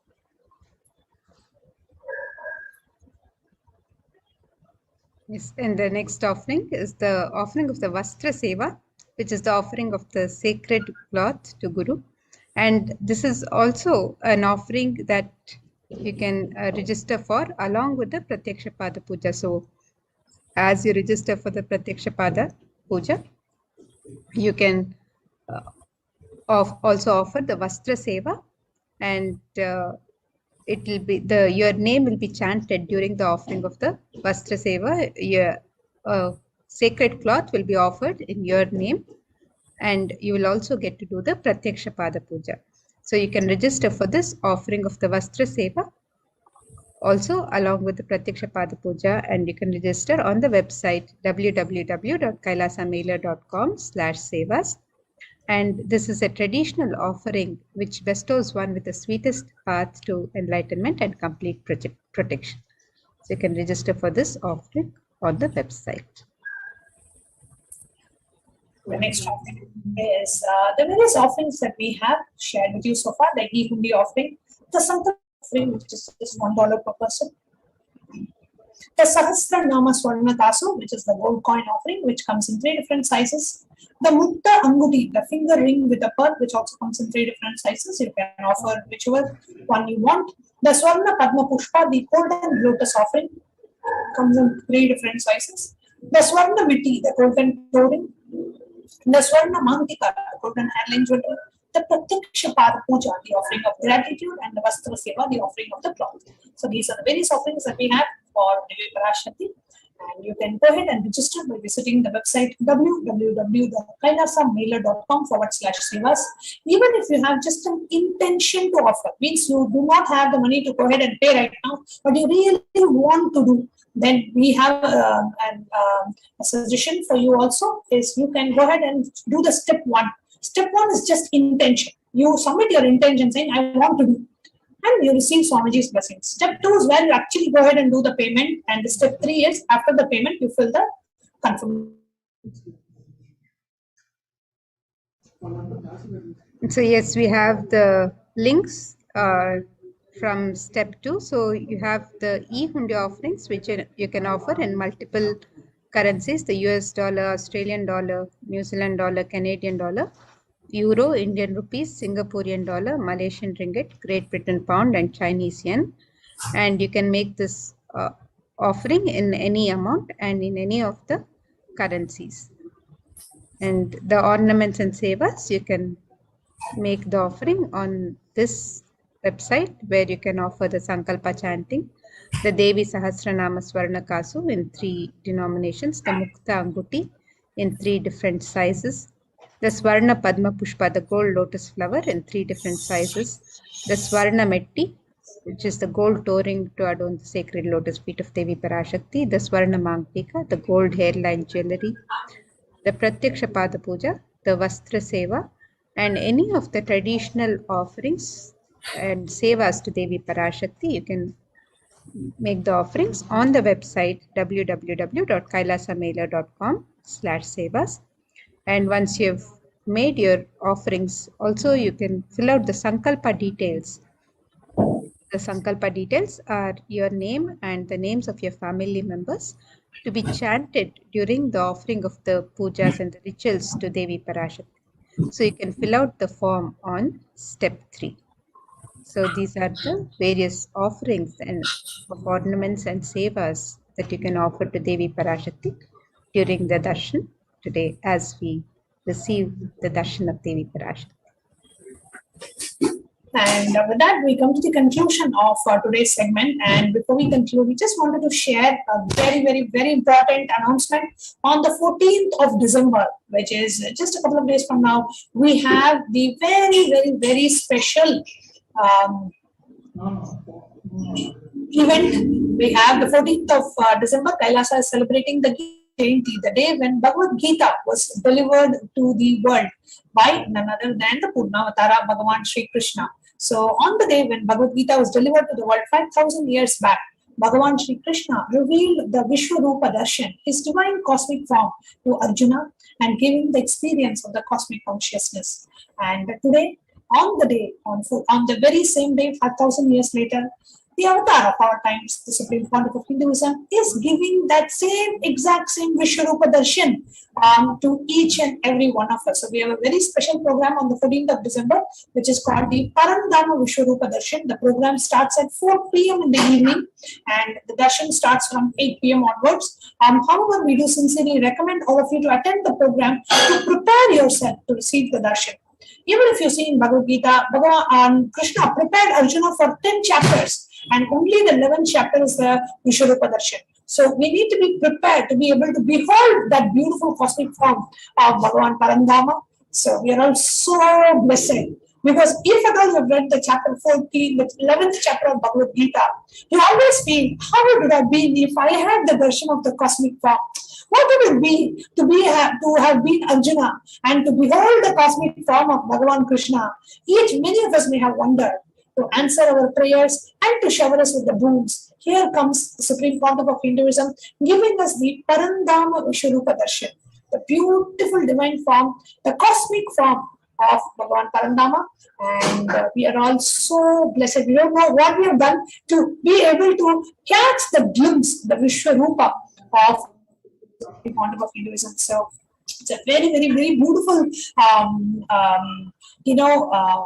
an opportunity. I don't know whether to call it an opportunity or a blessing. It is the biggest blessings that we have, that the Supreme Pontiff is giving the darshan. All we have to do is just tune in 4 p.m. Indian Standard Time on the 14th of December to watch this very special darshan, Parandama Vishwarupa Darshan.